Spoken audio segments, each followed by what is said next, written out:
A quiet welcome to Restful Historian. Today we will take you on a journey back to the very dawn of human civilization. As the modern world hums with its endless pace, we invite you to drift gently into the quiet currents of the past, to a land where history itself began to write its first chapters. Tonight, we'll explore the gentle story of Sumer, a quiet land that bloomed in the fertile crescent of ancient Mesopotamia, a place where the first written words took shape, the will slowly began to turn, and the early ideas of math and leadership softly began to grow. This peaceful land is often called the Cradle of Civilization. Imagine, if you will, a vast landscape between two great rivers, the Tigris and the Euphrates. Here, thousands of years ago, a people of extraordinary ingenuity laid the foundations for so much of what we recognize as civilization today.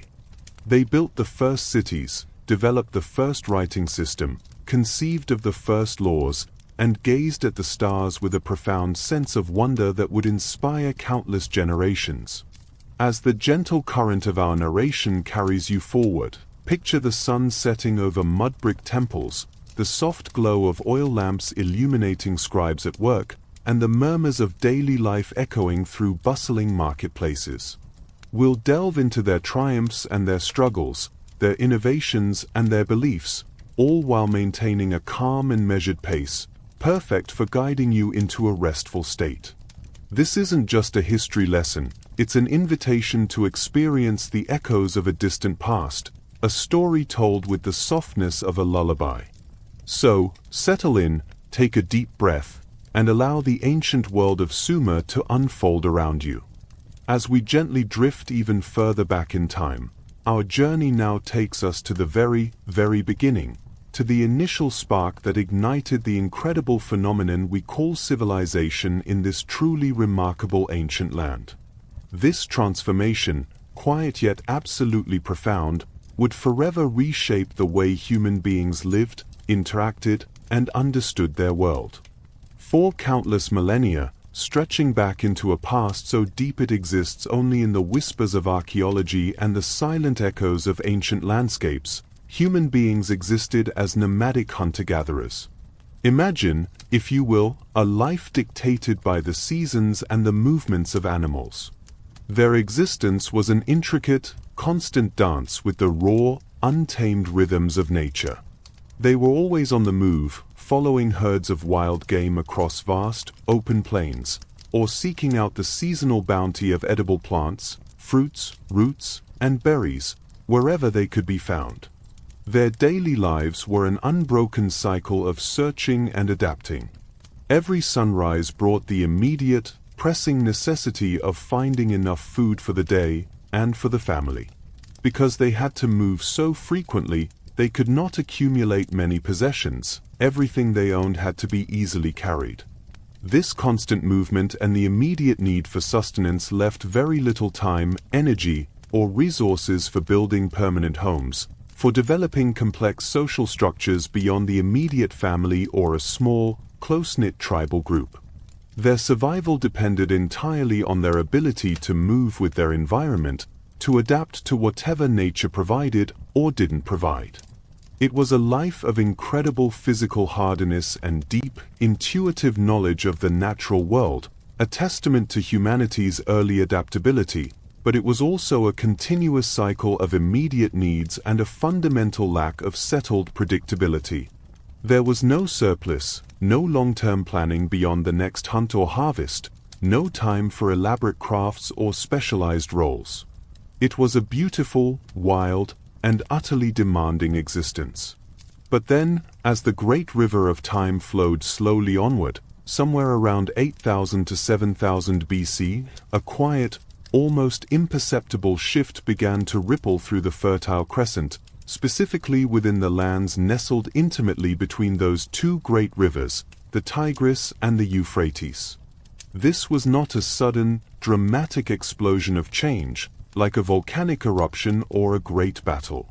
Instead, it was a subtle yet truly seismic transformation, a gentle but powerful wave that would gradually, painstakingly, alter the very fabric of human society. It was a slow, deliberate evolution, a series of small, incremental discoveries and adaptations that, when looked at collectively over centuries, historians now refer to as the agricultural revolution. This wasn't a revolution marked by grand armies or towering monuments built overnight. No, this revolution was defined by the quiet, persistent ingenuity and the sheer patience of early humans as they began to truly understand and, crucially, began to manipulate the natural world around them. This was a monumental turning point, a profound shift in human history. It was the moment where humans began to learn to cultivate crops, to deliberately plant seeds, to tend to them with care, to protect them from pests, and to nurture their growth until harvest. Imagine the deep satisfaction, the feeling of quiet triumph, that must have come with seeing the very first planted seed sprout, or the first tended patch of wild grains ripen. And it wasn't just plants, they also began to domesticate animals, to bring wild creatures, slowly and carefully, under human control. This meant no longer just hunting them, but selectively breeding them, raising them for their meat, their milk, their wool, or even for their labor, turning skittish wild beasts into reliable sources of sustenance and assistance. This slow, patient transformation, from simply gathering what nature offered to actively shaping what nature provided, was the quiet power that would soon transform scattered bands into settled communities, laying the very first, fundamental cornerstone of civilization. This truly revolutionary change in how humanity acquired its sustenance had a cascade of profound and far-reaching effects. The most fundamental and immediate consequence was that people no longer needed to constantly move in search of food. The endless, exhausting pursuit of wild game across vast, unpredictable landscapes, or the constant search for dwindling patches of edible wild plants, could finally begin to diminish. This grueling, nomadic existence, which had defined humanity for so long, could now be replaced by the more predictable, more reliable bounty of their own cultivated fields. Imagine the sense of security and relief that must have settled over these early farmers, knowing that their food source was not entirely dependent on the whims of wild nature, but on their own diligent efforts. This newfound stability allowed them to do something truly groundbreaking. They could settle in one place. They could put down roots, quite literally, both for their crops and for themselves, forming small, permanent villages. These weren't just temporary encampments, they were the nascent cradles of community, where people began to build more substantial shelters, knowing they wouldn't have to pack up and leave next week or next month. Within these growing settlements, a shared sense of purpose began to solidify, as people cooperated to manage their fields and protect their homes.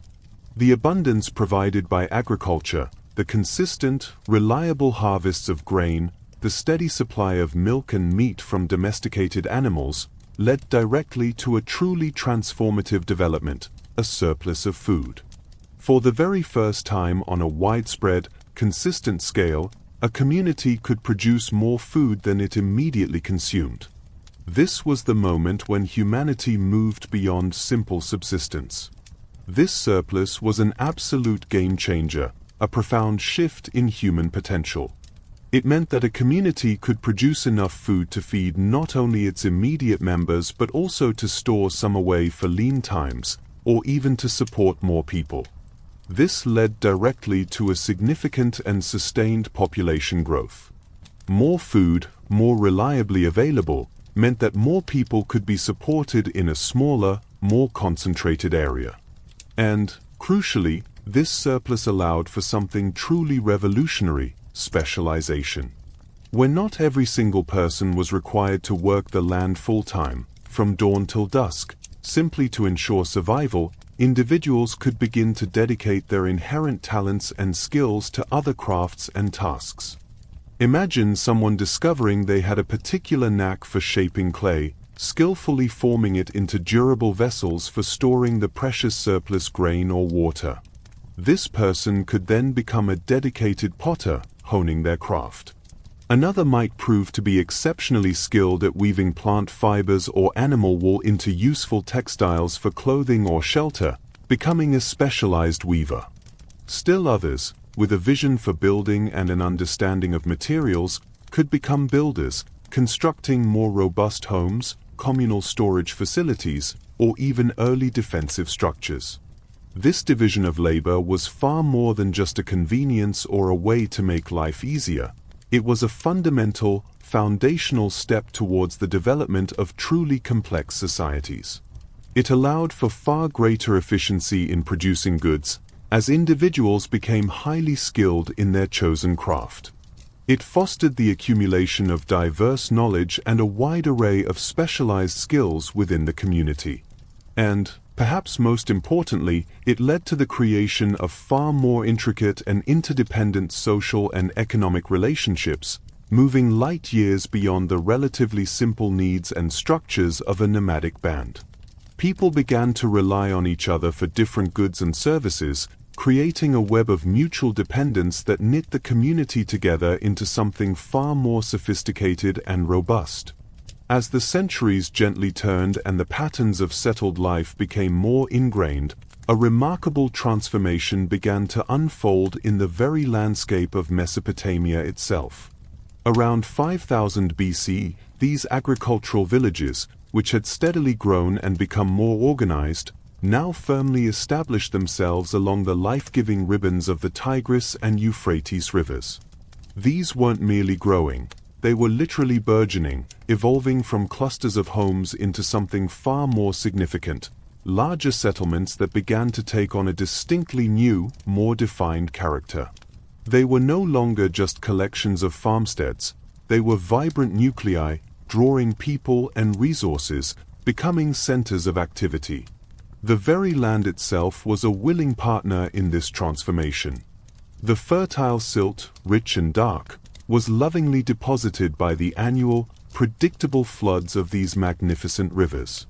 Each year, like a natural blessing, as the waters of the Tigris and Euphrates receded, they left behind a fresh, incredibly fertile layer of topsoil, naturally refertilizing the fields and promising bountiful harvests for the season ahead. This constant renewal made the land an incredibly productive breadbasket, capable of sustaining ever larger populations. However, even this great gift of fertility from the rivers came with its own set of challenges. The rivers, while generous and life-giving, could also be unpredictable and, at times, fiercely destructive. Their floods, though essential, needed to be managed, controlled, and their waters needed to be distributed effectively, not just to the fields directly adjacent to the riverbanks, but to vast tracts of land further inland that thirsted for moisture. To both harness the river's immense power and simultaneously mitigate their destructive potential, the early inhabitants of Mesopotamia displayed an astonishing level of foresight, ingenuity, and, crucially, collective cooperation. They developed what would become sophisticated irrigation systems, a monumental testament to their early engineering prowess and their profound communal spirit. Picture, if you will, a vast, intricate network of canals, stretching like veins across the landscape. Some were large and broad, capable of diverting significant volumes of water directly from the main rivers, while others were narrower, branching channels, meticulously dug by hand. These channels were not just built, they were diligently maintained, year after year, century after century. Their purpose was singular and vital, to carry the life-giving water from the distant rivers, sometimes for miles across the plains, to thirsty fields that would otherwise remain parched and barren. This monumental effort transformed unproductive land into lush, verdant farmlands, capable of supporting the burgeoning populations with a consistent and abundant food supply. This collective effort, this profound need for cooperation on a grand scale to manage the single most vital resource, water, was not just a practical necessity for survival. It was a truly crucial, unifying factor in the development of truly organized, cohesive communities. It fostered a shared sense of purpose, demanding intricate coordination, complex planning, and a deep understanding of hydraulics and engineering. It taught them how to work together, to plan for the future, and to build something far greater and more enduring than any individual could achieve alone. This sophisticated water management was the silent force that allowed these settlements to grow, to thrive, and to become the complex societies that would soon give birth to the world's first cities. It was precisely out of these sustained cooperative efforts, the shared labor of digging and maintaining canals, the collective decision-making about water distribution, and the gradual accumulation of knowledge, not just about farming and water management, but about social organization, material science, and communal living, that the first true cities began to emerge.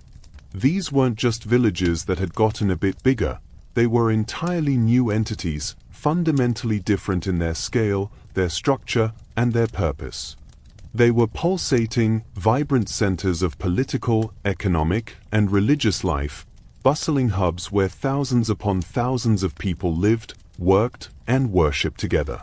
Unlike the open, sprawling villages that preceded them, these emerging cities were often enclosed by imposing defensive walls.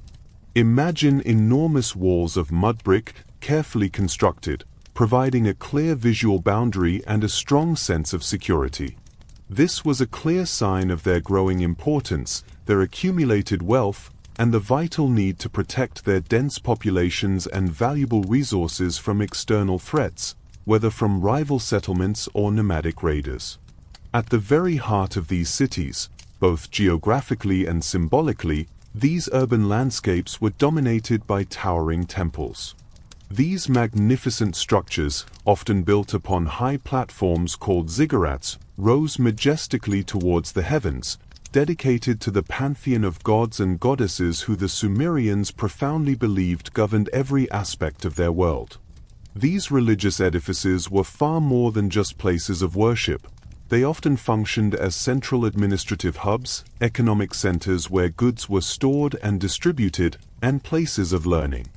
The streets of these early cities were incredibly vibrant, bustling with a diverse population.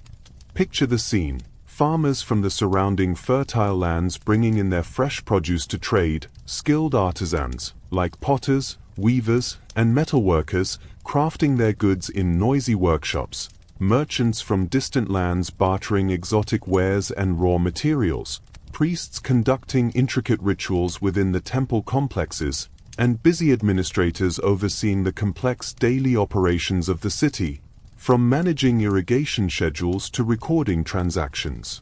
This intricate web of activity demonstrated a highly organized society.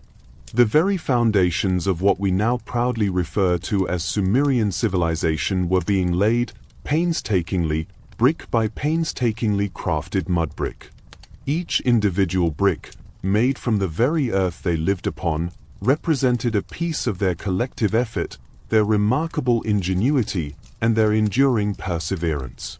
As the people of Mesopotamia took these momentous, pioneering first steps towards a truly urban life, they were not merely constructing buildings and cities, they were, quite literally, paving the way for an astounding array of incredible achievements that would follow.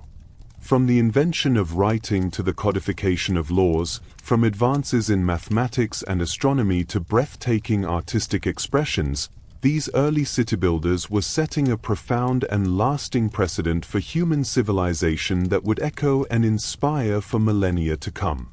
Their work here, in this ancient land, was a testament to the boundless potential of human cooperation and innovation.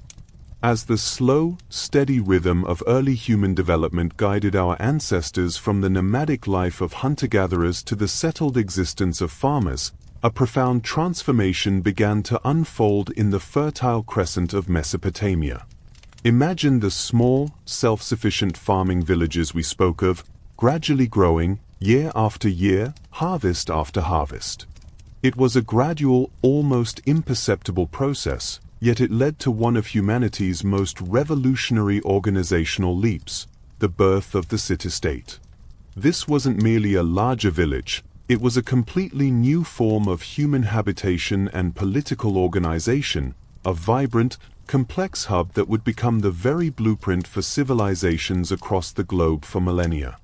Let us now immerse ourselves in the quiet emergence and intricate structure of these pioneering urban centers, allowing their ancient foundations to settle gently in your mind. The journey from a simple village to a bustling city-state was driven by a powerful force: agricultural surplus.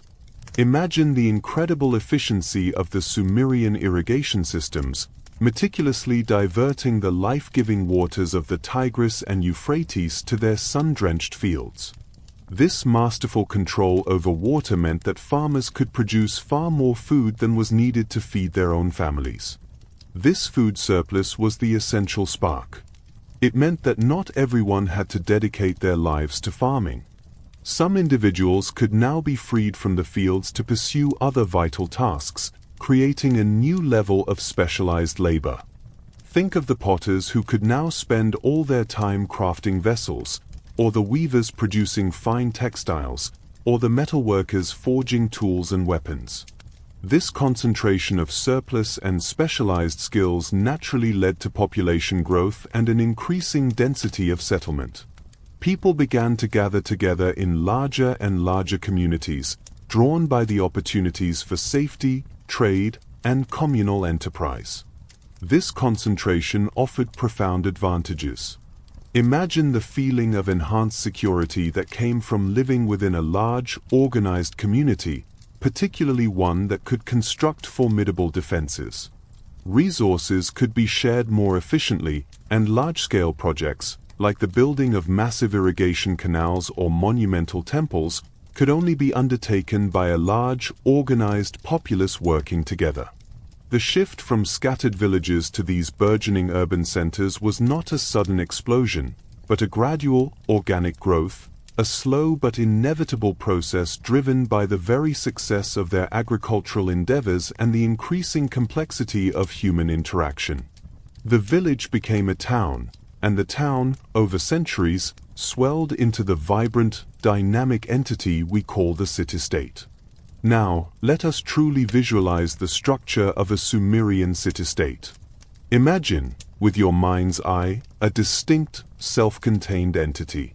At its very heart stood the city proper, a dense cluster of buildings, crisscrossed by narrow streets and canals.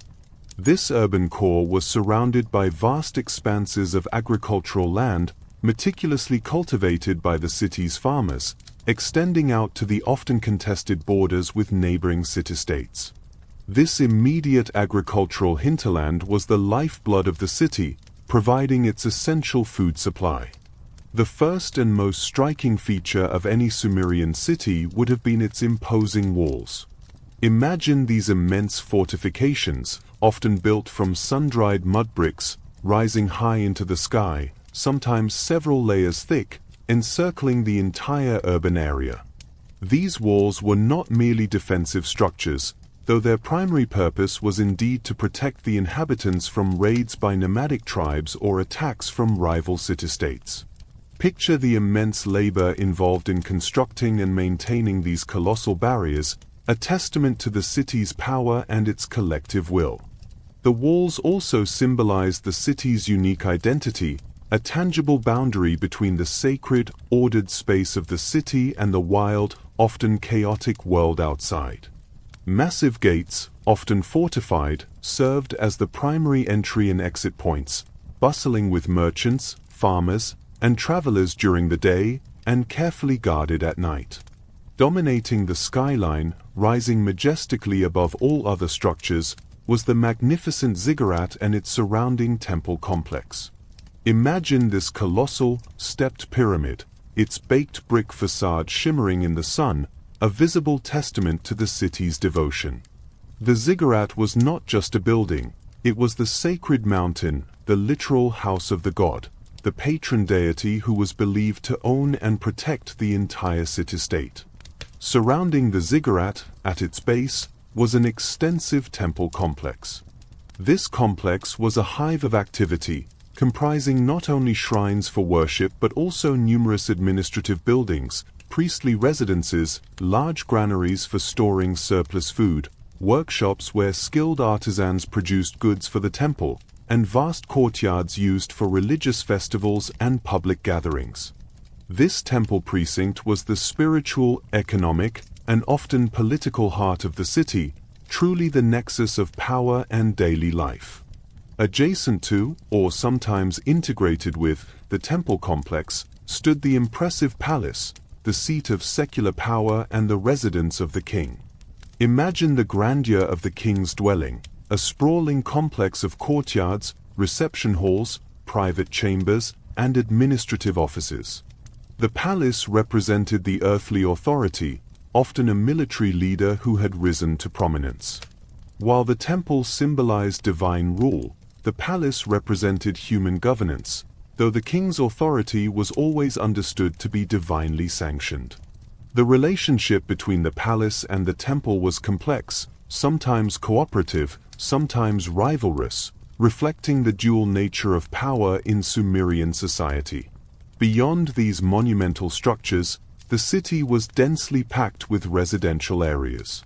Imagine narrow, winding streets, often unpaved and dusty, winding between closely packed, rectangular houses built primarily from sun-dried mud bricks.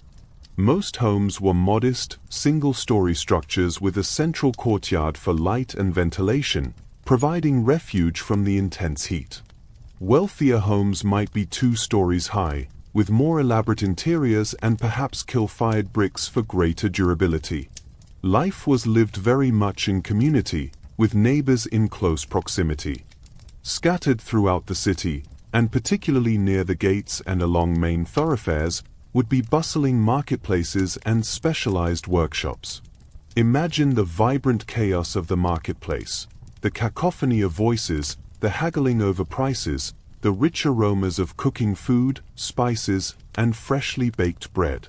Here, farmers brought their produce, and merchants displayed goods from distant lands. Nearby, specific districts would house the workshops of various artisans, the clanging of metalworkers, the rhythmic whir of the potter's wheel, the quiet industry of the weavers. These were the economic arteries of the city, where goods were produced, exchanged, and consumed. And finally, within the city itself, a network of smaller canals and waterways would crisscross the urban landscape.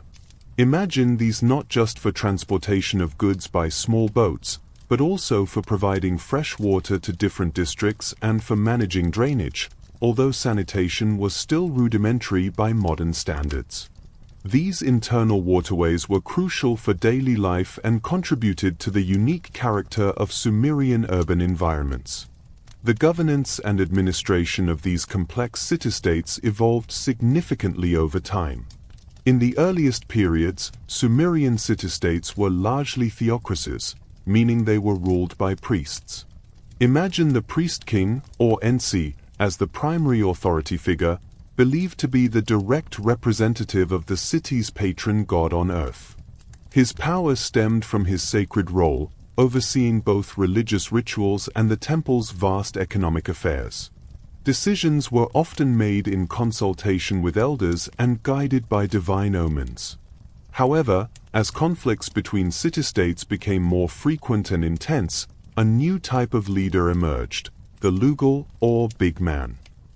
Imagine a powerful military leader, chosen specifically during times of war to command the city's armies. Over time, these temporary war leaders began to consolidate their power, becoming permanent kings. This marked a gradual shift from purely religious authority to a more secular, though still divinely sanctioned, form of kingship. The king, now residing in his palace, was responsible for defense, justice, and the overall welfare of the city-state, though he still needed the support of the powerful priesthood. The divine legitimacy of kings was paramount. They were not gods themselves, but their rule was believed to be bestowed by the gods. Despite the authority of the king, elements of earlier democratic practices may have persisted. Imagine the existence of a council of elders or a broader assembly of citizens, particularly in early periods, who might have deliberated on important matters like declaring war or making significant communal decisions. While their precise power waxed and waned, these bodies suggest a degree of communal participation in governance. To manage the ever-growing complexity of their cities and their vast resources, the Sumerians developed a sophisticated bureaucracy. Imagine a vast network of highly trained scribes, who were the administrators of the state. They meticulously kept records on clay tablets, tax rolls, land surveys, labor rosters, legal judgments, trade contracts, and inventories of temple and palace goods. This intricate record-keeping allowed for efficient taxation, where citizens paid a portion of their produce or labor to the temple or palace. It facilitated the management of large-scale public works projects like irrigation systems and city walls.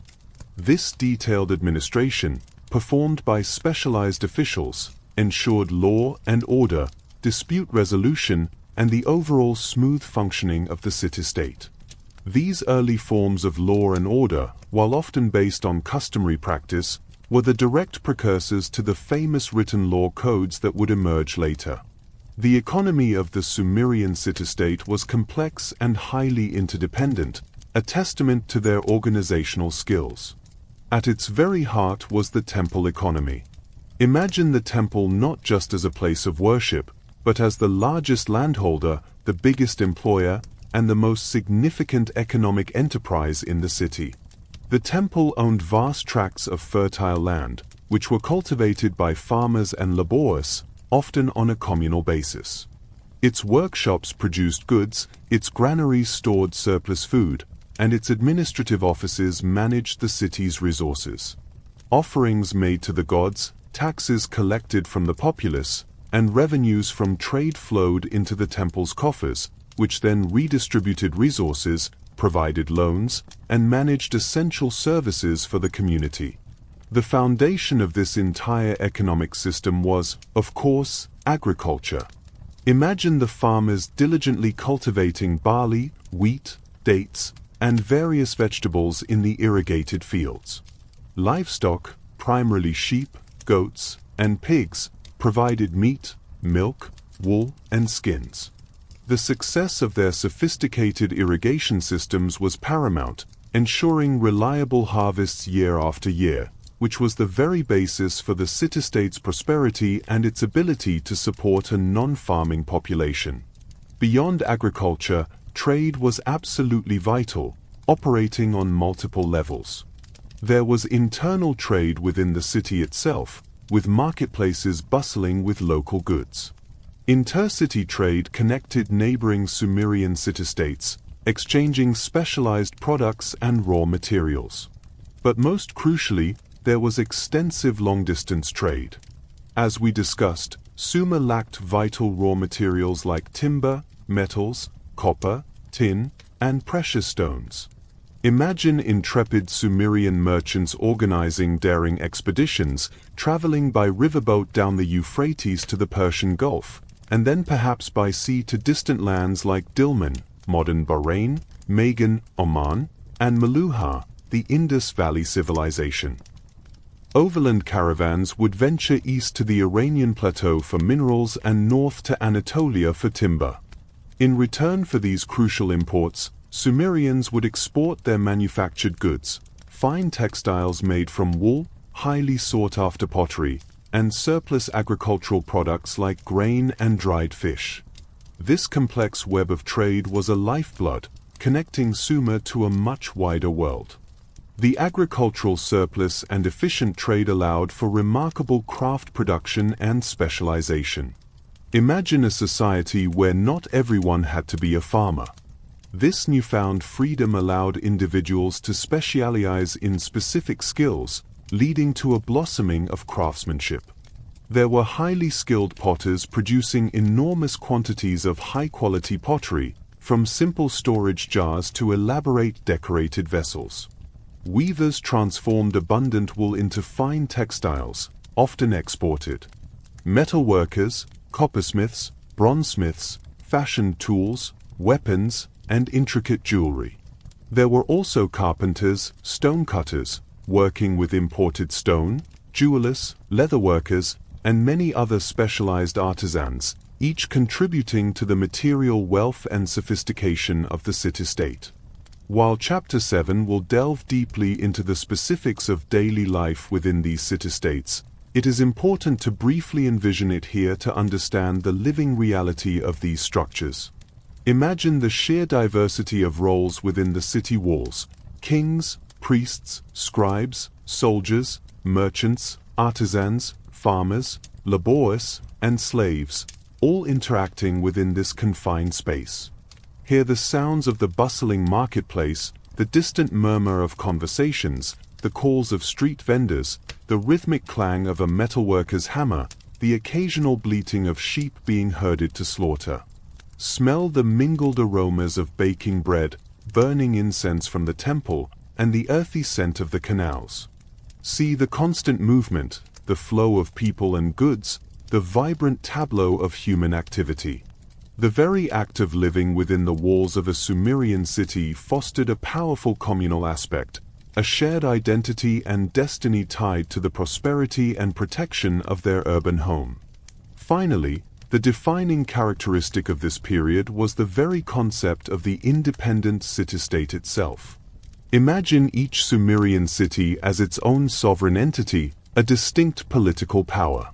Each had its own king, its own administration, its own laws, and, most importantly, its own beloved patron deity, whose favor was believed to guarantee the city's success.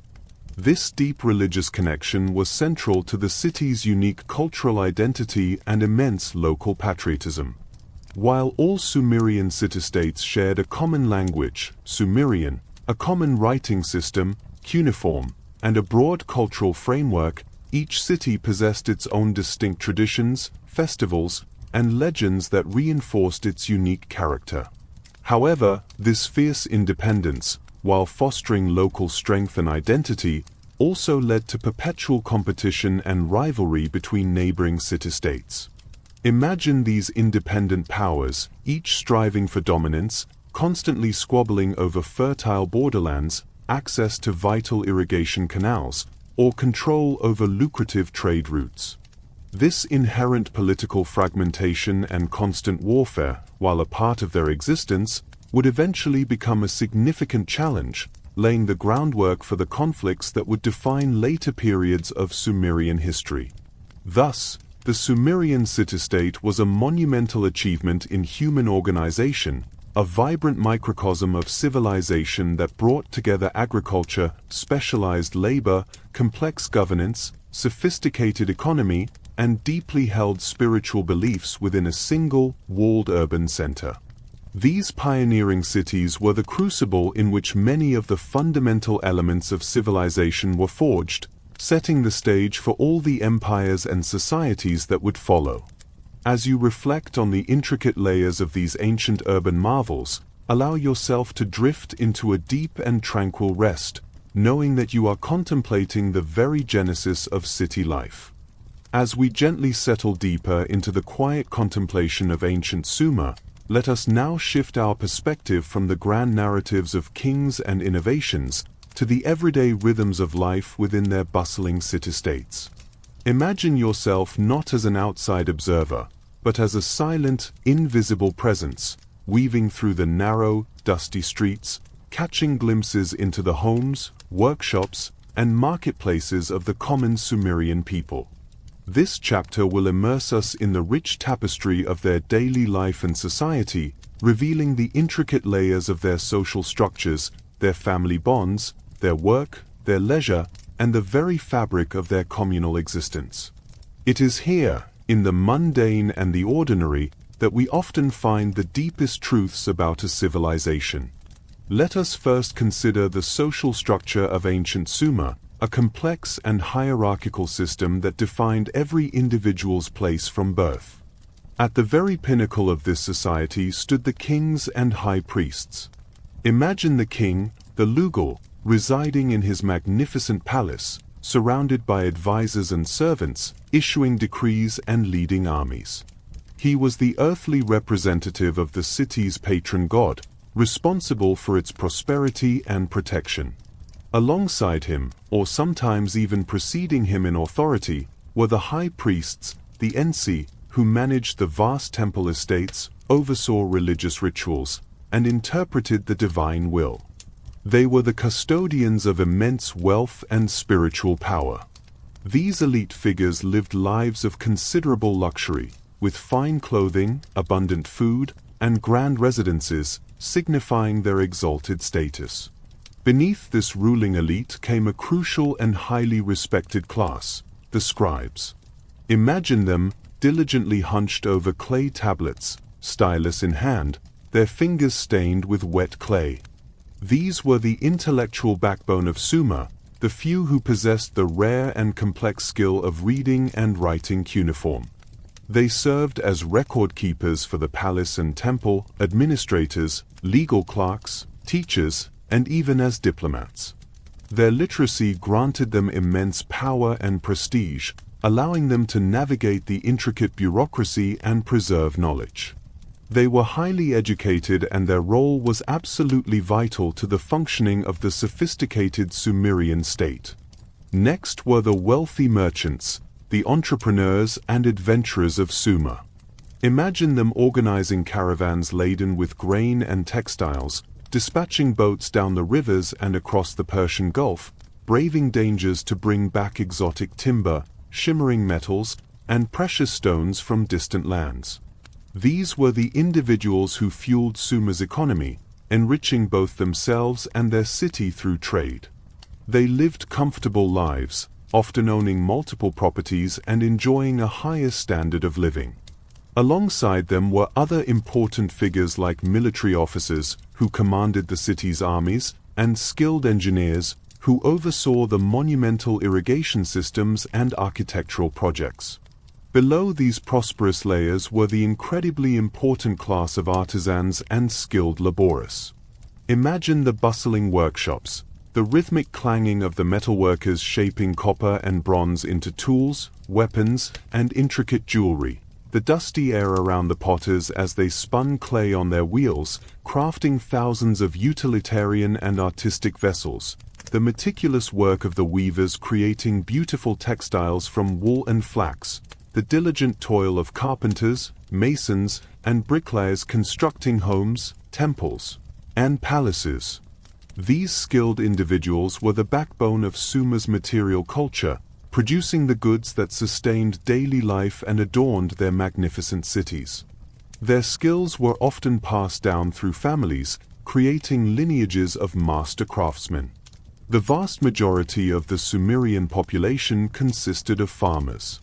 Imagine them toiling under the relentless Mesopotamian sun in the fertile fields surrounding the city walls, meticulously planting barley and wheat, tending date palm groves, and managing small herds of sheep and goats. Their lives were intimately connected to the cycles of the rivers and the seasons, their fortunes tied to the success of the harvest. They formed the bedrock of Sumerian society, producing the food surplus that allowed all other classes to exist.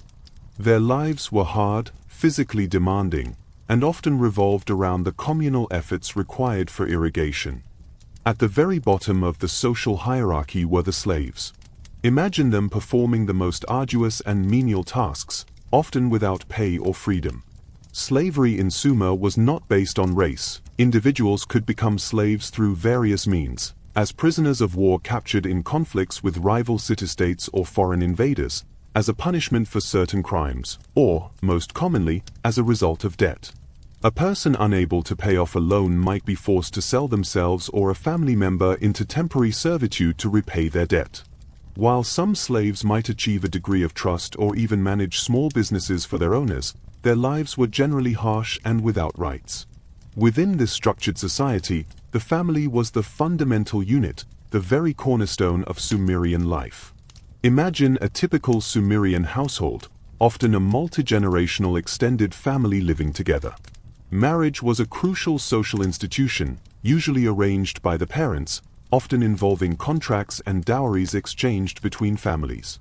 Its primary purpose was to ensure the continuation of the family line, to produce children, and to strengthen economic and social ties between kinship groups.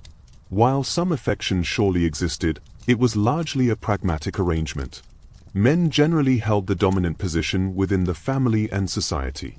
Imagine the patriarch, the head of the household, responsible for providing for his family, managing the land, and representing the family in legal or communal matters. They engaged in farming, trade, craftsmanship, and warfare. Women, while typically subordinate to men, were not without rights or influence. Imagine them diligently managing the household, raising children, preparing food, and often engaging in activities like weaving, brewing beer, or running small shops. They could own property, engage in business, and even pursue legal action, though these rights varied over time and by city-state. Some women even attained positions of power, such as priestesses or even minor rulers, though these were exceptions. Children were highly valued, seen as a blessing and a source of labor and security in old age. Boys were educated, often learning their father's trade or attending scribal schools, while girls were taught domestic skills and prepared for marriage. Education, particularly for boys from wealthier families, was a rigorous and highly valued endeavor, primarily conducted in scribal schools attached to the temples or palaces. Imagine a young boy, perhaps 8 or 9 years old, spending long hours learning the intricate cuneiform script. These schools, known as idubba or tablet houses, were demanding. Students spent years copying hundreds of clay tablets, memorizing signs, learning grammar, mathematics, and even literature. They practiced writing, often making countless errors and enduring harsh discipline from their teachers. The goal was to produce highly skilled scribes, administrators, and priests, ensuring the continued functioning of the complex Sumerian state. For those not attending scribal schools, practical education in a trade or farming was passed down from parent to child through apprenticeship and direct experience. Now, let's consider the practical aspects of their everyday existence. Housing in Sumerian cities was typically constructed from sun-dried mud bricks, with some wealthier homes featuring kiln-fired bricks for added durability. Imagine the dense clusters of square or rectangular houses, often 2 stories high, with flat roofs that might be used for sleeping on hot summer nights or for storage. The walls were thick to provide insulation against the scorching summer heat and the chilly winter nights. Homes usually faced inward onto a central courtyard, providing light, privacy, and a cooler space for daily activities. Inside, the rooms would be simply furnished, with reed mats for sleeping, low tables, and clay pots for storage. Their diet was surprisingly varied, built upon the abundant agricultural surplus. Imagine their staple food, barley, which was used to make flatbreads, porridges, and, most importantly, beer, which was a fundamental part of their diet, providing both calories and a safer alternative to often contaminated water. They also cultivated wheat, lentils, chickpeas, onions, garlic, and a variety of fruits like dates, figs, and grapes. Their domesticated animals provided sources of protein, fish from the rivers, and meat from sheep, goats, and pigs, along with milk and cheese. Special feasts would feature more elaborate dishes and better cuts of meat, often associated with religious festivals or royal events. At the very bottom of the social hierarchy were the slaves. Imagine them performing the most arduous and menial tasks, often without pay or freedom. Slavery in Sumer was not based on race. Individuals could become slaves through various means, as prisoners of war captured in conflicts with rival city-states or foreign invaders, as a punishment for certain crimes, or, most commonly, as a result of debt. A person unable to pay off a loan might be forced to sell themselves or a family member into temporary servitude to repay their debt. While some slaves might achieve a degree of trust or even manage small businesses for their owners, their lives were generally harsh and without rights. Within this structured society, the family was the fundamental unit, the very cornerstone of Sumerian life. Imagine a typical Sumerian household, often a multi-generational extended family living together. Marriage was a crucial social institution, usually arranged by the parents, often involving contracts and dowries exchanged between families. Its primary purpose was to ensure the continuation of the family line, to produce children, and to strengthen economic and social ties between kinship groups. While some affection surely existed, it was largely a pragmatic arrangement. Men generally held the dominant position within the family and society. Imagine the patriarch, the head of the household, responsible for providing for his family, managing the land, and representing the family in legal or communal matters. They engaged in farming, trade, craftsmanship, and warfare. Women, while typically subordinate to men, were not without rights or influence. Imagine them diligently managing the household, raising children, preparing food, and often engaging in activities like weaving, brewing beer, or running small shops. They could own property, engage in business, and even pursue legal action, though these rights varied over time and by city-state. Some women even attained positions of power, such as priestesses or even minor rulers, though these were exceptions. Children were highly valued, seen as a blessing and a source of labor and security in old age.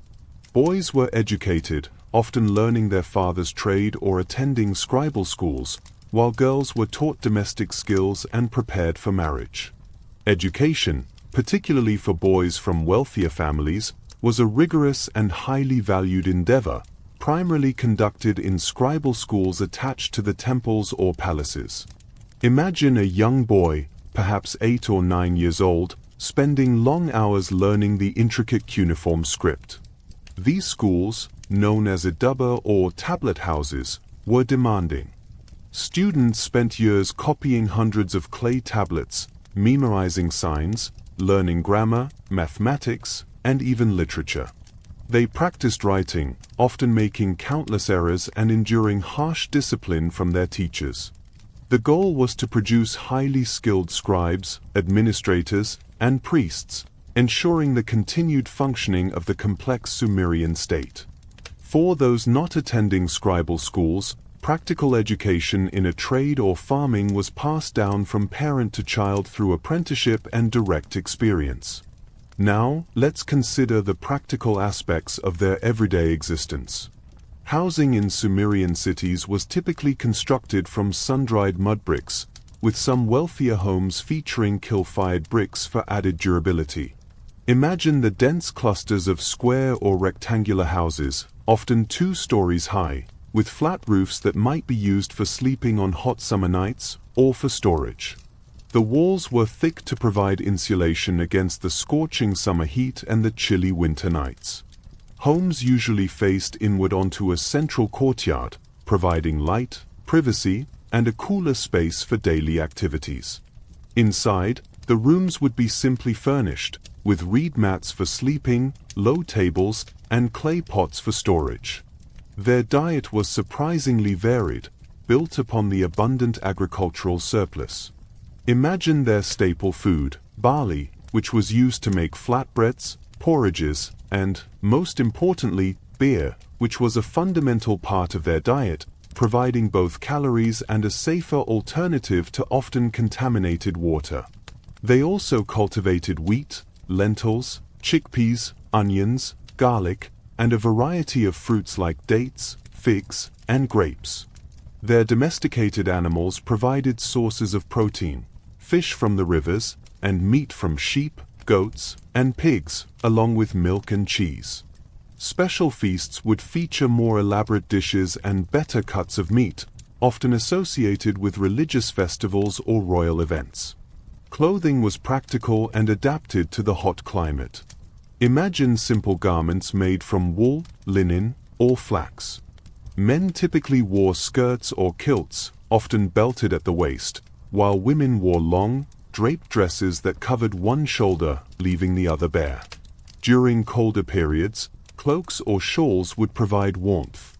Hair was often worn long, sometimes braided, and men typically sported elaborate beards.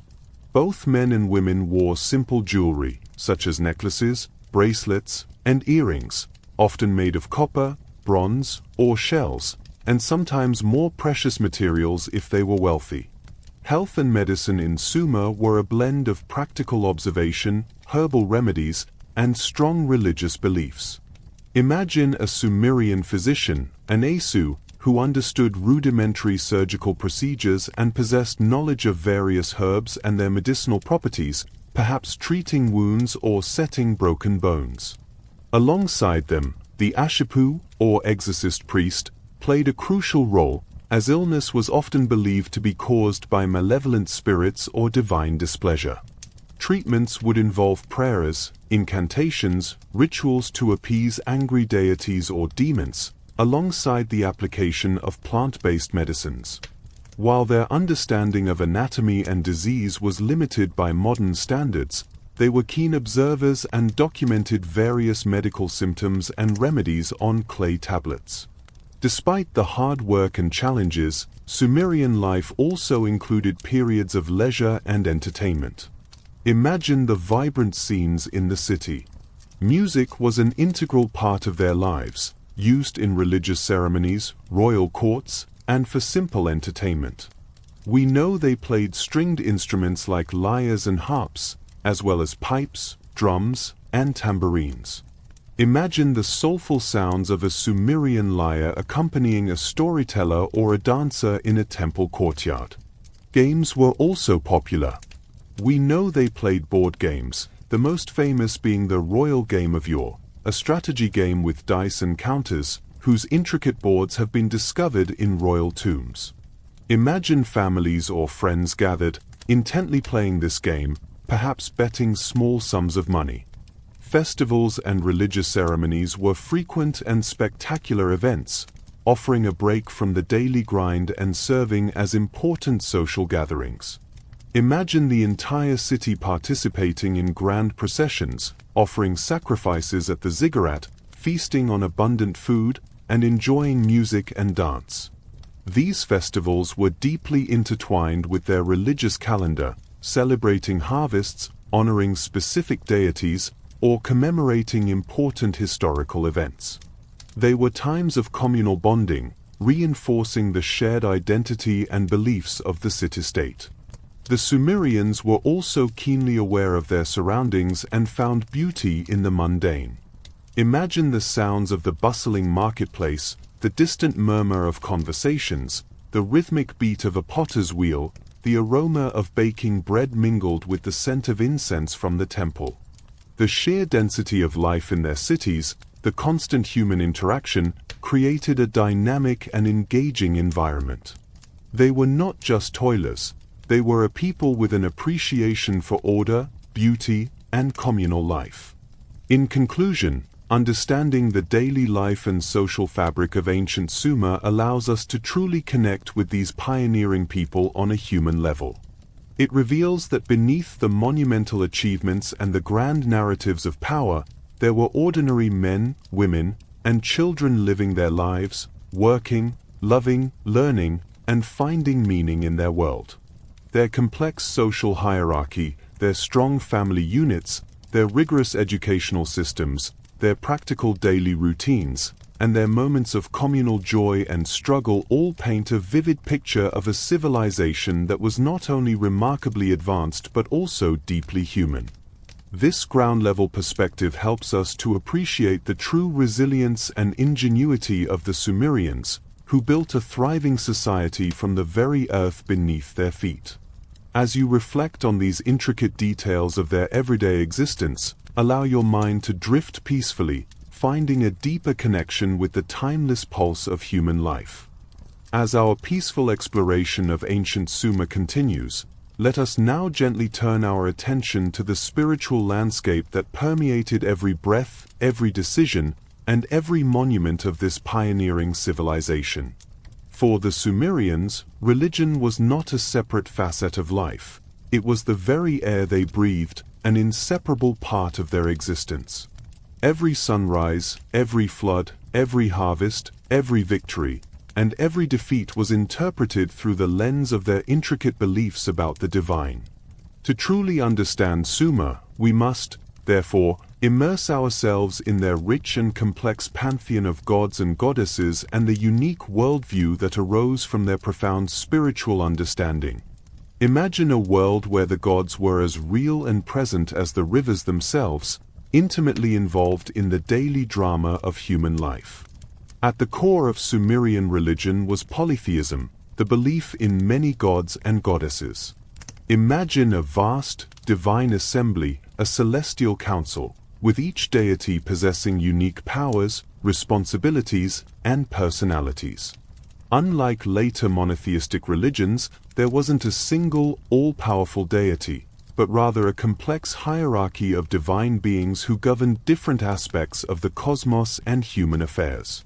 These gods were not abstract forces, they were profoundly anthropomorphic, meaning they possessed human-like qualities, emotions, and even flaws.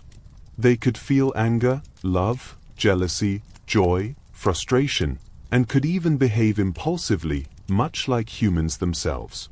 Imagine gods squabbling amongst themselves, celebrating victories, or lamenting human follies. This human-like nature made the gods relatable, yet their immense power ensured they were always to be revered and feared. Each Sumerian god had a specific domain over the natural world, human institutions, or abstract concepts. Think of it as a divine division of labor, with each deity responsible for a particular sphere of influence. Let's meet some of the most prominent figures in this grand Sumerian pantheon. At the very apex of this divine hierarchy stood An, or Anu in Akkadian, the sky god. Imagine him as the supreme, venerable father of the gods, residing in the highest heavens, a distant but ultimate authority. He represented the sheer power and vastness of the sky, the firmament above. While immensely powerful, and was often depicted as somewhat detached from the immediate affairs of humanity, a cosmic king who presided over the divine council but left the day-to-day governance to others. He was the source of all authority, and kings often claimed divine legitimacy through him. More actively involved in the earthly realm was Enlil, whose name means Lord Wind or Lord of the Storm. Imagine Enlil as the truly active king of the gods, presiding over the air, wind, storms, and the very breath of life. He was the god who commanded destinies and issued decrees. His power was immense and often terrifying, capable of unleashing devastating floods or scorching droughts, bringing both destruction and fertility. He was worshipped with profound reverence, and his temple, the Ika in the city of Nippa, was considered the most sacred site in Sumer, a spiritual center for all city-states. It was Enlil who often decided the fate of humanity, or a city, and was considered the ultimate source of kingship. Then there was Enki, whose name means Lord of the Earth or Lord of the Abyss. Imagine Enki as the incredibly intelligent and benevolent god of water, wisdom, magic, and crafts. He was the keeper of the divine decrees, the Mi, which represented the fundamental principles and institutions of civilization. Enki was often portrayed as a trickster god, but one who often used his cunning for the benefit of humanity. He was associated with the sweet waters of the Abzu, the primordial underground ocean, from which all rivers and springs flowed. He was the god of creation and ingenuity, responsible for teaching humanity crafts, writing, and the arts of civilization. His temple, the Iabzu, was located in the city of Eridu, one of the oldest Sumerian cities. Further down, but no less vital, were celestial deities like Nana, or Sin in Akkadian, the moon god. Imagine Nana's cool, steady light guiding travelers and marking the passage of time in the night sky. He was particularly revered in the great city of Ur, where his massive ziggurat dominated the skyline. His cyclical nature, waxing and waning, was deeply significant to their understanding of time and fate. Contrasting him was Utu, or Shamash in Akkadian, the sun god. Imagine Utu's fiery chariot racing across the sky each day, bringing light, warmth, and sustenance. He was also the god of justice and law, overseeing fairness and punishing wrongdoing. His radiant presence was a symbol of truth and righteousness, and he was often invoked in legal oaths and contracts. Among the most complex and fascinating deities was Inanna, or Ishtar in Akkadian. Imagine Inanna as a goddess of striking paradoxes, the vibrant goddess of love and fertility, celebrated for passion and procreation, but also the fierce goddess of war and conflict, leading armies into battle. She was also associated with the planet Venus, the morning and evening star. Her cult was widespread, and her influence was immense, particularly in the city of Uruk. Her myths, such as her famous descent into the underworld, explored themes of death, rebirth, and the cyclical nature of life. And let us not forget Ninmah, or Ninhursag, the mother goddess. Imagine her as the divine midwife, the ultimate creator of humanity from clay, and the nurturer of all life. She was associated with the fertile soil and mountains, embodying the generative power of nature. Crucially, each Sumerian city-state had its own patron deity. Imagine the unique bond between a city and its chosen god or goddess. This deity was believed to be the literal owner and protector of that city, residing in its central temple. For example, Ur was the city of Nanna, Nippur was the city of Enlil, and Uruk was the city of Inanna. The city's prosperity, its victories in war, and its very existence were believed to be a direct reflection of the favor of its patron deity. This created an incredibly strong sense of local identity and fierce devotion, where the welfare of the god and the welfare of the city were intricately intertwined. The Sumerian understanding of the cosmos, their cosmology, was deeply rooted in their observations of the natural world and their theological beliefs. Imagine their understanding of how the world began. Many of their myths describe a primordial state of watery chaos, from which the heavens and the earth were eventually separated. This separation created the visible world.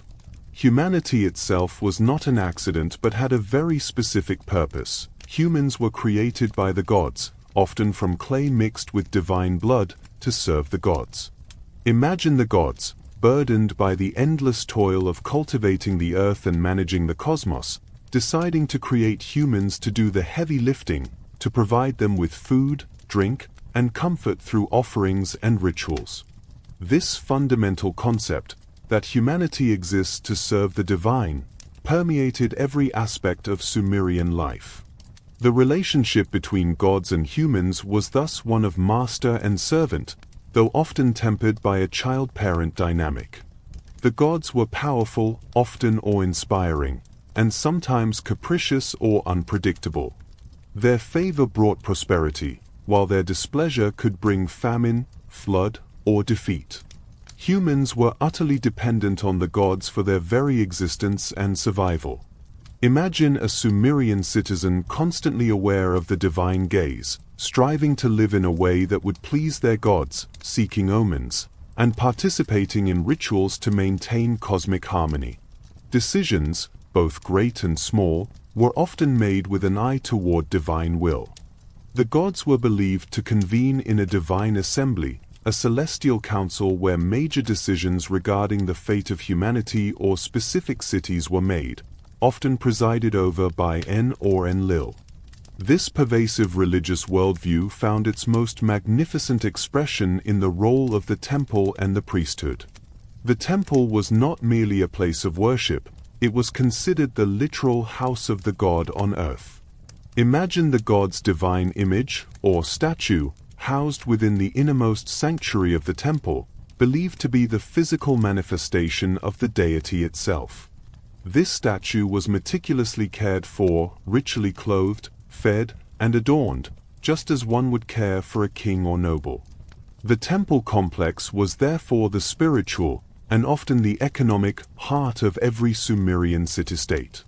These temples functioned as vast economic institutions.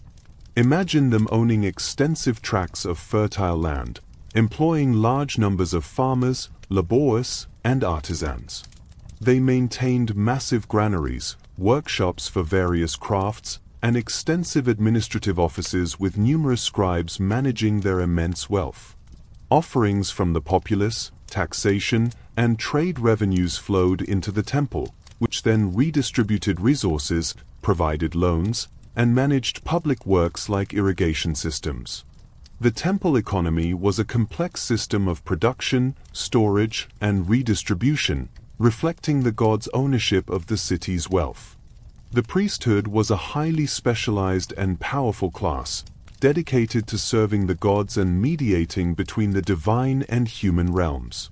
Imagine the different ranks of priests and priestesses, each with specific duties. Some performed daily rituals to care for the god's image, others interpreted omens, sang hymns, or managed the temple's vast economic affairs. They performed complex rituals and offerings, believing that through these actions, they could ensure the god's favor and maintain cosmic order. At the very pinnacle of Sumerian architecture, the ziggurat stood as a powerful physical manifestation of their religious beliefs. Imagine these colossal, stepped temple towers, rising majestically towards the heavens, a literal bridge between heaven and earth. Their immense height symbolized humanity's attempt to reach the divine, to climb closer to the realm of the gods. Only the high priests were allowed to ascend to the shrine at the summit, where they could commune with the city's patron deity, ensuring the flow of divine blessings to the city below. The ziggurat was not just a building, it was a sacred mountain, a cosmic link, and a testament to the city's piety and collective devotion. The daily relationship with the divine was maintained through a constant cycle of rituals, offerings, and vibrant festivals. Imagine the pervasive nature of these practices. Daily, priests would perform intricate rituals to feed and clothe the god statue, believing that the deity partook of the essence of the offerings. These were solemn, precise ceremonies designed to appease and honor the divine. Sacrifices and offerings, ranging from simple agricultural produce like barley and dates, to valuable livestock, to precious metals and stones, were regularly presented to the gods, either as acts of appeasement to avert divine wrath, as expressions of gratitude for blessings received, or as a means of securing future favor.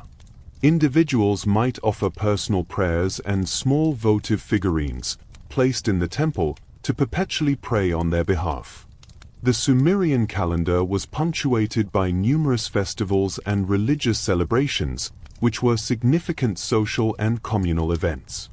Imagine the entire city participating in these vibrant celebrations, grand processions winding through the streets, accompanied by music and chanting, abundant feasting on communal meals, and public rituals performed at the temple. These festivals were often tied to agricultural cycles, like the harvest, or to significant celestial events, or to the honoring of specific deities at certain times of the year. The most important was the New Year's Festival, a multi-day celebration that reenacted creation myths, reaffirmed the king's divine legitimacy, and ensured the prosperity of the coming year. These communal rituals fostered a powerful sense of shared identity and reinforced the interconnectedness of human and divine realms. Furthermore, the Sumerians were constantly seeking to understand and interpret divine will through omens and divination. Imagine priests meticulously studying the livers of sacrificed animals, a practice called hepatoscopy, believing that the patterns and markings on the organ held messages from the gods.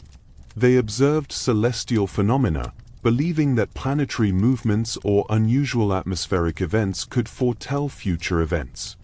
Dreams were also considered important vehicles for divine communication.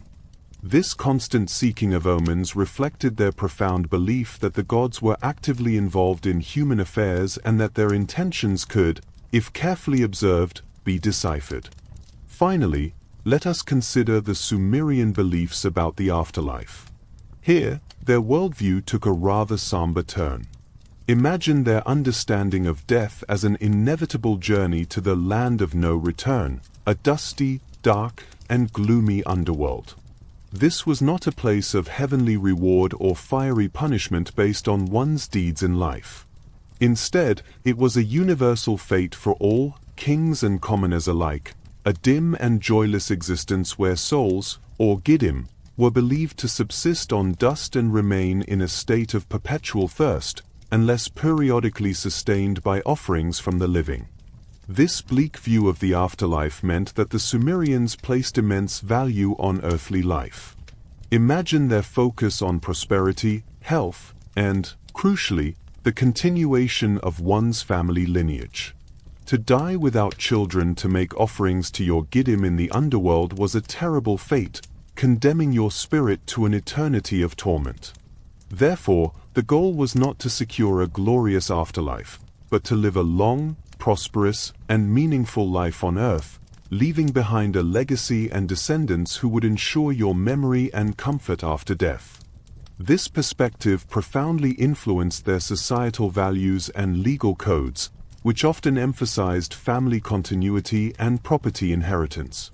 In conclusion, the Sumerian Pantheon and worldview were utterly pervasive, permeating every single aspect of their daily existence. Imagine the constant awareness of the divine presence in their lives, from the laws they followed, to the art they created, to the decisions their kings made, to the very structure of their cities. Their religion provided a framework for understanding the universe, their place within it, and their responsibilities to the gods.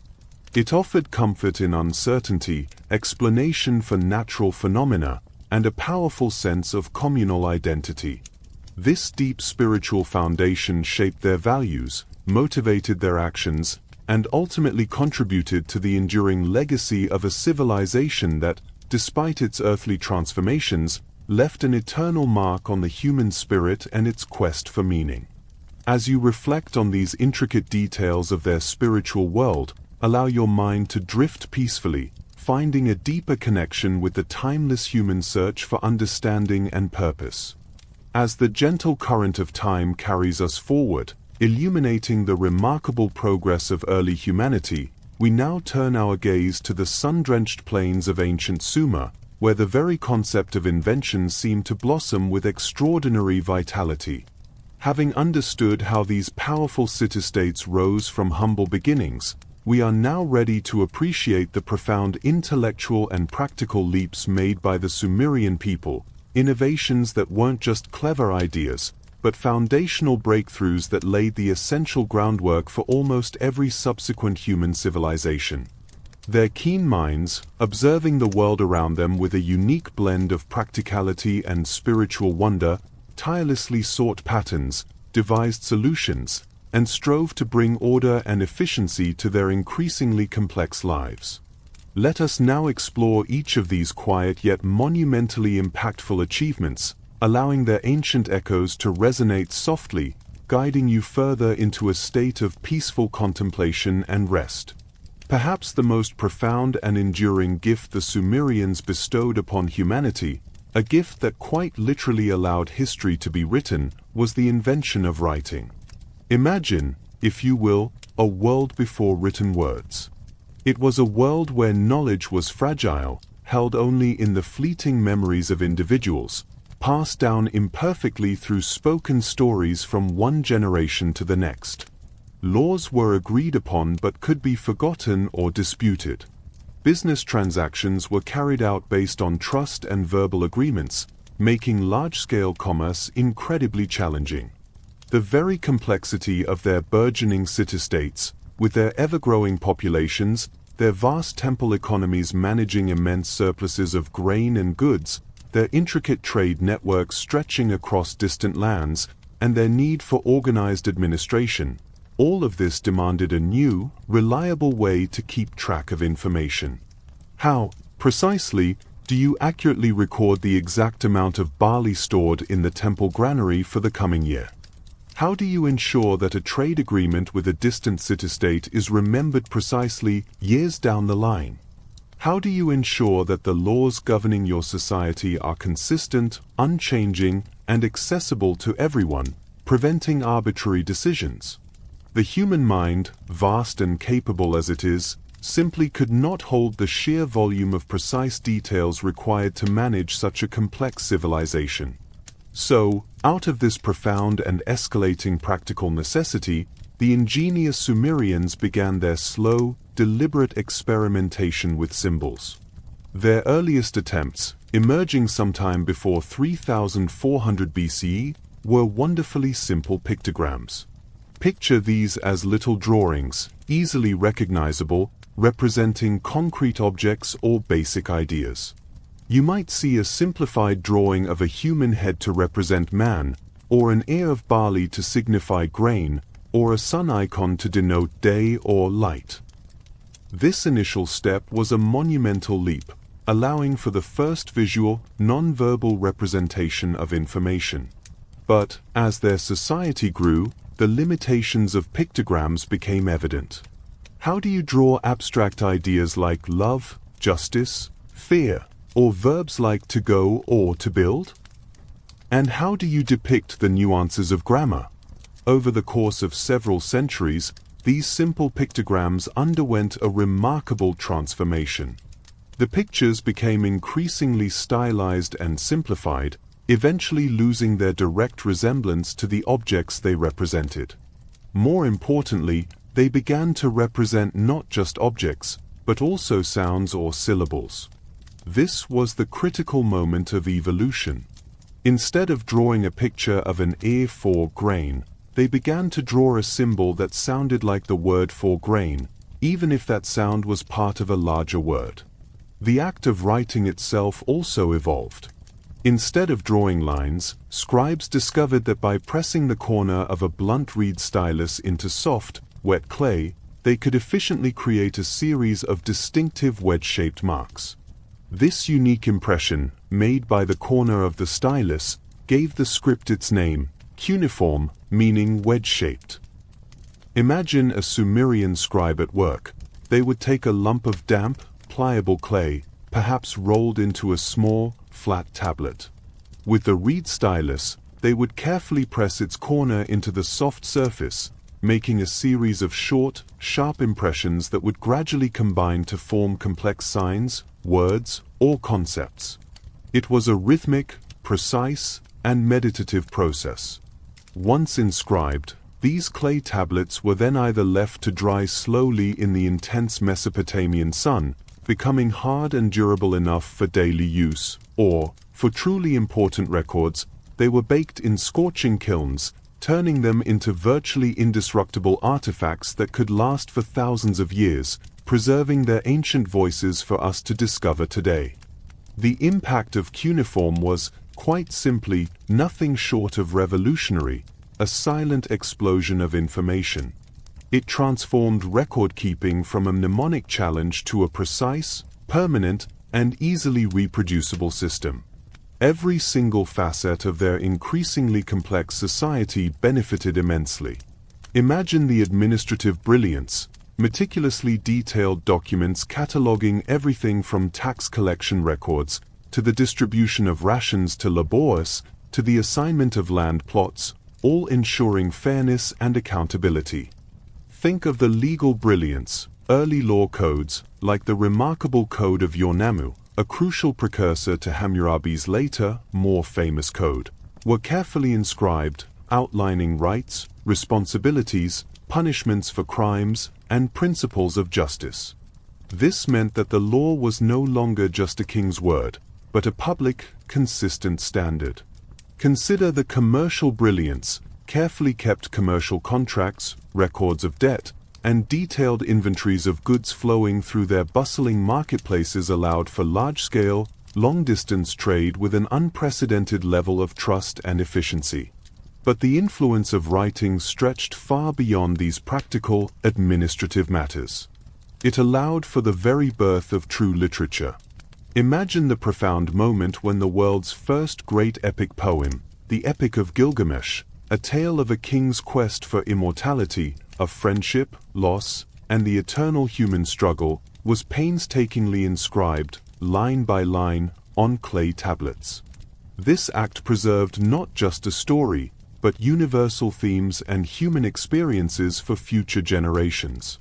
Writing also facilitated the growth of education, as scribal schools became vital institutions. Picture young students, mostly boys from privileged families, practicing their wedge-shaped marks on clay tablets, learning the thousands of signs and the intricate grammar of Sumerian. These trained scribes formed a highly respected and influential class, holding significant power and prestige within society, as they were the gatekeepers of knowledge and the administrators of the state. Through writing, the Sumerians began to truly record their own history, their deepest religious beliefs, their accumulated wisdom, and the intimate details of their daily lives, allowing their voices and thoughts to echo across the vast expanse of time to us today. Parallel to their monumental mastery of the written word, the Sumerians also made astounding advancements in the realm of mathematics, a field so fundamental it underpins all of science and engineering. Their numerical system, deeply rooted in a blend of practical needs for accounting and land management, and a profound fascination with the cycles of the heavens, was truly unique and remarkably effective. Unlike our modern decimal system, which conveniently counts in groups of 10, likely because we have 10 fingers, the Sumerians developed and consistently used a sexagesimal system, meaning it was based on the number 60. This might seem unusual to us, but its sheer practicality and influence are still profoundly evident in our lives today, perhaps without us even realizing it. It's precisely why we have 60 seconds in a minute, 60 minutes in an hour, and 360 degrees in a full circle. Imagine them using this sophisticated system for every aspect of their numerical needs, from the simple act of counting sheep to the complex calculations required for dividing vast fields or designing enormous buildings. This base 60 system proved to be incredibly versatile and powerful for calculations. They developed highly effective methods for addition, subtraction, multiplication, and division, allowing them to manage complex transactions and inventories. They possessed a sophisticated understanding of fractions, enabling them to divide quantities precisely, a crucial skill for allocating resources or sharing harvests. Furthermore, their mathematical concepts laid the crucial groundwork for later algebraic thinking, allowing them to solve problems involving unknown quantities. Their mathematical prowess was far from being merely theoretical, it was deeply ingrained in their daily, practical lives. It allowed them to perform incredibly precise land surveying, ensuring that fields were divided fairly among farmers and that their expected yields could be accurately estimated. It was absolutely essential for them to meticulously plan and execute their massive architectural projects, guaranteeing the structural stability, proper proportions, and aesthetically pleasing designs for their towering ziggurats, temples, and palaces. It was also the very backbone for their complex accounting and intricate record-keeping within the vast temple economy, ensuring that goods were tracked, taxes were collected, and resources were distributed efficiently. And, perhaps most significantly, their advanced mathematics was the indispensable bedrock for their groundbreaking and insightful work in astronomy, enabling them to chart the cosmos with unprecedented accuracy. Speaking of the heavens, the Sumerians were truly pioneering astronomers and meticulous timekeepers. Gazing up at the perfectly clear, star-dusted Mesopotamian nights, they observed the movements of the celestial bodies, the sun, the moon, the planets, and the constellations, with an almost obsessive dedication and remarkable accuracy. This was not merely out of idle curiosity, though curiosity surely played a part. Rather, it was driven by a deep conviction that the stars and planets held vital clues to divine will, to the fates of cities, and to the earthly events that directly impacted their lives, from agricultural success to impending conflicts. Imagine generations of Sumerian priests and scholars, often from the temple complex, patiently and meticulously charting the nightly paths of the stars, recording their precise positions over days, months, and even years, compiling vast tables of astronomical data. Through these incredibly careful and prolonged observations, they were able to identify and distinguish several planets visible to the naked eye, such as Mercury, Venus, Mars, Jupiter, and Saturn, clearly differentiating them from the seemingly fixed stars in the night sky. They learned to track the intricate phases of the moon with astonishing precision, which was absolutely fundamental to their religious calendar, to the timing of their sacred festivals, and to their crucial agricultural planning cycles. They even made early, though sometimes imperfect, attempts to predict celestial events like eclipses, understanding their cyclical nature, even if the underlying scientific reasons remained a mystery. This deep and growing understanding of the cosmos, gleaned from thousands of hours of patient observation, led them to create one of humanity's earliest and most enduring systems of timekeeping, the lunar calendar. This calendar typically consisted of 12 lunar months, each of which officially began with the very first sighting of the new, slender crescent moon in the western sky after sunset. To keep their lunar calendar synchronized with the solar year and, crucially, with the changing seasons for agricultural purposes, as lunar cycles don't perfectly align with the solar year, they would periodically add an extra, 13th intercalary month. This carefully planned adjustment ensured that their religious festivals, their planting seasons, and their harvest times remained consistently aligned with the natural cycles of the sun and the earth. Furthermore, it was their brilliant base 60 mathematical system that gave us the enduring divisions of time that structure our modern lives, entirely without us realizing their ancient Sumerian origin. The 60-second minute and the 60-minute hour, units of time that organize our daily schedules, our work, and our leisure. They also further divided their days and nights into specific, predictable periods, understanding the absolute necessity of precise time for the coordination of complex temple rituals, for managing work shifts, and for their ongoing astronomical observations. Their legacy in timekeeping truly allows us to feel a tangible connection to their ancient world, as we still operate on principles they established. Beyond the towering intellectual triumphs of writing and mathematics, the Sumerians were also brilliant and highly practical technologists and engineers, inventing foundational tools and techniques that fundamentally altered daily human existence and spurred an unprecedented surge in economic growth and societal development. Three of their most iconic and utterly transformative inventions, the wheel, the plow, and the sailboat, stand as testament to their ingenuity. The wheel, for instance, was an invention of monumental and far-reaching significance, a deceptively simple device that revolutionized transportation and industry. While the potter's wheel likely came first, revolutionizing the production of pottery around 3500 BCE by allowing for incredibly uniform and rapidly mass-produced vessels, the subsequent development of the wheeled vehicle, initially heavy carts pulled by oxen or donkeys, and later faster chariots, around 3200 BC, was truly a game-changer for society at large. Imagine for a moment the immense effort it took to drag heavy goods, enormous stone blocks, or vital supplies across rough, uneven terrain.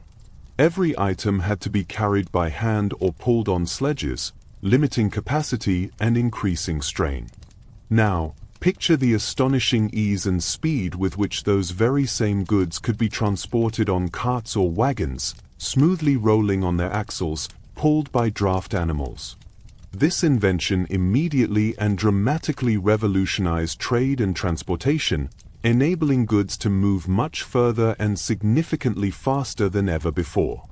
This expansion of trade networks connected distant city-states, facilitated the exchange of goods and ideas, and fueled a surge in commercial activity. It also had a profound and lasting impact on warfare, leading to the development of powerful, mobile chariots that would dominate battlefields for centuries, fundamentally altering military strategy and the dynamics of conflict. The plow, another truly ingenious Sumerian invention, was equally transformative, but its impact was felt most profoundly in agriculture, the very bedrock of their civilization. Before the plow, farmers had to painstakingly break up the dense, often hard-packed soil by hand, using simple hoes or digging sticks. This was a backbreaking, incredibly time-consuming task that limited the amount of land any individual could cultivate, thereby limiting food production. The plough, initially a simple wooden implement pulled by oxen or donkeys, allowed farmers to turn over much larger areas of soil much more efficiently and deeply. Imagine the incredible increase in productivity. This single invention dramatically increased agricultural production, generating even greater food surpluses, which in turn supported ever larger populations and the continued rapid growth of urban areas. As technology progressed, different types of ploughs were developed, some even with an ingenious seeding attachment that dropped seeds directly into the freshly turned furrow as the plough moved, leading to another leap in efficiency and consistency in planting. And then there was the sailboat. Given that the Sumerians lived in the land between the rivers and had access to the vast Persian Gulf, water travel was not just convenient, but absolutely essential for both internal communication and long-distance trade. The invention of the sail, harnessing the immense and free power of the wind, revolutionized marine exploration and trade. Imagine a heavy cargo boat no longer reliant solely on the arduous labor of oarsmen battling strong currents, or simply drifting with the flow of the river. Now, picture that same vessel gliding effortlessly across the water, propelled by the unseen, constant force of the wind, allowing for much faster journeys with less human effort. This innovation opened up entirely new opportunities for long-distance trade, allowing Sumerian merchants to venture much further into the Persian Gulf and potentially establish direct links with civilizations as distant as the Indus Valley in modern-day Pakistan, facilitating a vibrant exchange of valuable goods, raw materials, and crucially, cross-cultural ideas on an unprecedented scale. Beyond these foundational inventions, Sumerian engineering prowess extended significantly to metallurgy, the science and art of working with metals. They were among the earliest civilizations to master the complex processes involved in extracting and shaping metals. Initially, they worked primarily with copper, a relatively soft metal, hammering it into a variety of tools, practical implements, weapons, and even intricate decorative objects. However, their experimentation led to a pivotal discovery. By intentionally alloying copper with another metal, tin, they could create bronze, a metal far superior to pure copper, much harder, more durable, and capable of holding a sharper edge.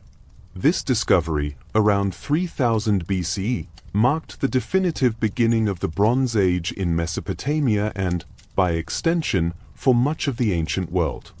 The availability of bronze led to the production of superior tools for farming and construction, more effective and devastating weapons for defense and conquest, and more intricate and robust pieces of art, jewelry, and ceremonial objects. Their sophisticated understanding of smelting, casting, and working with high temperatures was truly advanced for their time, requiring a deep knowledge of fire, minerals, and chemical reactions. And we must continuously revisit their unparalleled mastery of irrigation systems, for it was not a one-time invention but a continuous, evolving achievement, growing exponentially in scale and sophistication over centuries. These were far more than just simple ditches haphazardly dug to divert water. They were vast, intricately designed, and interconnected networks of canals, dikes, and reservoirs, a monumental testament to their collective organizational capabilities and their profound commitment to communal survival and prosperity. Imagine the immense, synchronized labor required to dig miles upon miles of new canals, sometimes several meters wide and deep, to transport water from the main rivers far inland. Picture the construction of sturdy dikes and levees to protect precious fields and cities from the destructive force of annual floods, and the building of large reservoirs to store vital water during the scorching dry seasons, ensuring a continuous supply for their crops. They also developed ingenious smaller tools, such as the shaduf, a simple but incredibly effective hand-operated device for lifting water from a canal or river to higher ground, allowing individual farmers to irrigate their smaller plots. The sheer scale, precision, and continuous, communal maintenance of these complex irrigation systems speak volumes about their highly developed organizational capabilities, their collaborative spirit, and their unwavering determination to harness and control their environment. Their ability to manage and precisely distribute water across vast agricultural lands was perhaps their most vital ongoing engineering achievement, quite literally sustaining their very existence and allowing their population to flourish. These profound technological and engineering feats directly translated into remarkable architectural achievements, showcasing the Sumerians' aesthetic sensibilities and their mastery of building techniques. The Sumerians were truly expert builders, transforming the humble, abundant raw material of mud, specifically sun-baked mud bricks, into colossal, enduring, and awe-inspiring structures that dominated their urban landscapes. Their most iconic architectural contribution was, without a doubt, the ziggurat. Revisit the vivid image of these massive, stepped pyramids. They were not merely random piles of bricks. They were carefully planned, monumental structures, designed with specific mathematical proportions and a deep symbolic meaning, rising in majestic tiers towards the heavens. Imagine the sheer scale of the great ziggurat of yore, a truly awe-inspiring sight, dedicated to the moon god Nana. Its baked brick facade, built with precision and durability, would have shimmered in the strong Mesopotamian sun, a colossal testament to both human labor and profound divine devotion. These ziggurats functioned as the paramount spiritual and often administrative heart of the city, literally elevating the sacred. Beyond the ziggurats, their cities boasted truly grand temples, the house of the god, which were often elaborately decorated with vibrant mosaics of colored clay cones, intricate frescoes, and impressive sculptures. These temples served as dynamic centers for worship, intricate rituals, and immense economic activity, as they often owned vast tracts of land and managed significant resources. They also constructed impressive palaces for their kings and rulers, designed not just as dwellings but as magnificent symbols of power, authority, and prosperity. These palaces often featured multiple courtyards, grand reception halls for dignitaries, elaborate private chambers, and extensive administrative wings, reflecting the king's central role in governance and the management of the city-state. The Sumerians also pioneered sophisticated concepts in city planning. Their cities were not simply organic growths that sprawled haphazardly. They were often designed with clear intentions, featuring monumental defensive walls and impressive gates for security, as well as a more or less organized layout of streets, canals, and distinct districts for various crafts and residential areas. This deliberate planning reflected a conscious effort to create organized, functional, and defensible urban environments. The Sumerian drive for order, their capacity for complex organization, and their deep understanding of societal needs also extended profoundly to the realm of law and governance. While the famous Code of Hammurabi, a Babylonian achievement, came much later, the Sumerians laid the absolutely crucial groundwork for written law codes. The Code of Yornamu, dating back to around 2100 BCE, is not only the oldest surviving law code discovered to date but a testament to their early legal thinking. Imagine the immense significance of writing down laws. It meant that justice was no longer solely dependent on the arbitrary whim or personal memory of a single ruler, but rather on a set of established, written rules known, at least in principle, to the entire community. These early law codes aimed to bring order to their rapidly evolving society, to protect property rights, to define precise punishments for various crimes, often focusing on restitution rather than just retribution, and to establish clear principles of fairness and equity. This commitment to codified law was a monumental step towards the concept of the rule of law, where even the powerful are bound by a set of predictable regulations. This legal framework was meticulously supported by an intricate and extensive bureaucracy, a vast network of highly skilled scribes and administrators who kept meticulous records of every transaction, managed complex systems of taxation, and ensured the smooth and efficient functioning of the city-state's vast economy, public works, and military. This detailed administrative oversight was absolutely crucial for managing large, complex populations and coordinating their resources effectively. Finally, we turn to the rich and vibrant tapestry of Sumerian arts and literature, which provide us with a beautiful window into their minds, their beliefs, and their daily lives. Their artistic expressions were not merely decorative, they were deeply meaningful, serving profound religious purposes, reinforcing social structures, and narrating the stories of their world. Their sculptures, often carved from stone, frequently depicted their rulers, their revered gods and goddesses, and humble worshippers. These figures are famously characterized by their large, wide, almost staring eyes, conveying a sense of perpetual devotion, humility, and alertness before the divine. Imagine these figures, perhaps adorned with precious stones, placed in temples as perpetual stand-ins for the worshippers themselves, offering constant prayers. They also excelled in the creation of exquisite and highly practical objects known as cylinder seals. These were small, often exquisitely carved stone cylinders, typically just a few centimeters long. When rolled over soft, wet clay, whether on a tablet, a jar ceiling, or a door lock, they left a unique, continuous, raised impression or frieze. Imagine the intricate scenes depicted on these tiny masterpieces: mythological creatures, gods interacting with humans, epic heroes, or scenes from daily life. These seals were not just beautiful, they served as personal signatures to mark ownership of property and to authorize official documents, acting as a kind of ancient passport or identity marker.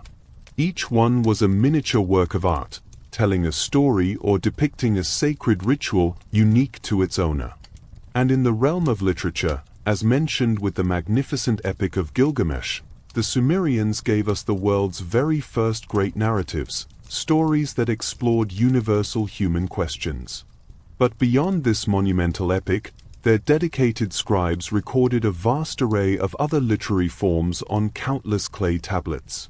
There were numerous hymns, beautiful, poetic praises dedicated to their multitude of gods and goddesses, designed to invoke divine favor and express devotion. There were heart-wrenching laments, poetic expressions of sorrow and mourning, often for cities destroyed by war or devastated by natural disaster, reflecting their resilience and their emotional depth. And there were countless practical proverbs, short, pithy sayings offering timeless wisdom, moral guidance, and observations on the human condition, often with a touch of wit or cynicism. These diverse literary works provide us with an invaluable, intimate window into their worldview, their hopes, their fears, their understanding of morality, and their profound intellectual capacity. They reveal a people who, despite their ancient setting thousands of years ago, grappled with many of the very same fundamental questions about life, death, destiny, and the search for meaning that resonate with us even today. Thus, the vast and varied Sumerian achievements are not merely academic footnotes in a history book, they are the very foundational threads from which so much of our own modern civilization's fabric is intricately woven. From the words we read on a page, to the precise way we measure time, to the fundamental principle of the will that underlies countless machines, and the very concept of written laws that govern our societies, the quiet brilliance, the profound ingenuity, and the relentless resourcefulness of the Sumerians continue to echo powerfully through the vast corridors of time. As you continue to contemplate these immense and pioneering contributions, allow your mind to appreciate the boundless inventiveness of these ancient people, and perhaps drift into an even deeper, more peaceful state of rest, knowing that you are connecting with the very genesis of human progress. As the gentle flow of our historical narrative continues, we now reach a segment that explores the inevitable complexities and trials faced by even the most innovative civilizations. The Sumerians, despite their remarkable achievements in writing, mathematics, and engineering, did not live in a world free from hardship. Like all human societies, they grappled with significant challenges and conflicts that profoundly shaped their existence and, over time, led to profound transformations in their ancient world. Imagine these difficulties not as sudden storms, but as persistent winds and currents, constantly testing the resilience of their carefully constructed society. Even as the Sumerian city-states flourished, vibrant with innovation and bustling with life, they existed within a natural environment and a political landscape that presented constant, often formidable, challenges. Just as a strong tree must withstand the force of the wind, so too did Sumer face pressures that tested its very foundations. Understanding these difficulties helps us to appreciate the true resilience and ingenuity of this ancient people. Let us now calmly explore the environmental hardships, the internal rivalries, and the external threats that punctuated their long and impactful history, allowing these realities of the past to gently unfold before you. First, let us consider the environmental challenges, which were deeply intertwined with the very source of Sumerian prosperity, the great rivers themselves. The Tigris and Euphrates rivers, while the undisputed life-givers of Mesopotamia, were also inherently unpredictable forces of nature. Imagine, if you will, the dual nature of these mighty waterways. On one hand, their annual floods deposited the incredibly fertile silt that made agriculture possible, turning arid plains into a lush breadbasket. This was the foundation of their wealth. But on the other hand, these floods were not always gentle or perfectly timed. Sometimes they were catastrophic, swelling beyond their usual banks with destructive force, inundating entire fields, washing away homes, and sometimes even engulfing whole villages. Picture the terror and despair of a community watching their homes and crops vanish beneath turbulent waters. Conversely, there were periods of drought, when the rivers would recede too much, or the snow melt in the distant mountains that fed them was insufficient. During these times, the carefully engineered irrigation canals would run low, leaving the land parched and cracked, rendering fields barren. Imagine the slow, agonizing watch as crops withered and died under a relentless sun, leading to widespread famine and desperate scarcity. This inherent unpredictability meant that the Sumerians lived in a constant state of vigilance, their prosperity always balanced precariously on the whims of the rivers. Their elaborate irrigation systems were a direct response to this challenge, a monumental effort to control and harness nature. But even these impressive works could not entirely eliminate the risks. Adding to these immediate problems was a more insidious, long-term environmental threat: salinization of the soil. In arid climates like Mesopotamia, where water evaporates quickly, the minerals and salts naturally present in irrigation water gradually accumulate in the topsoil.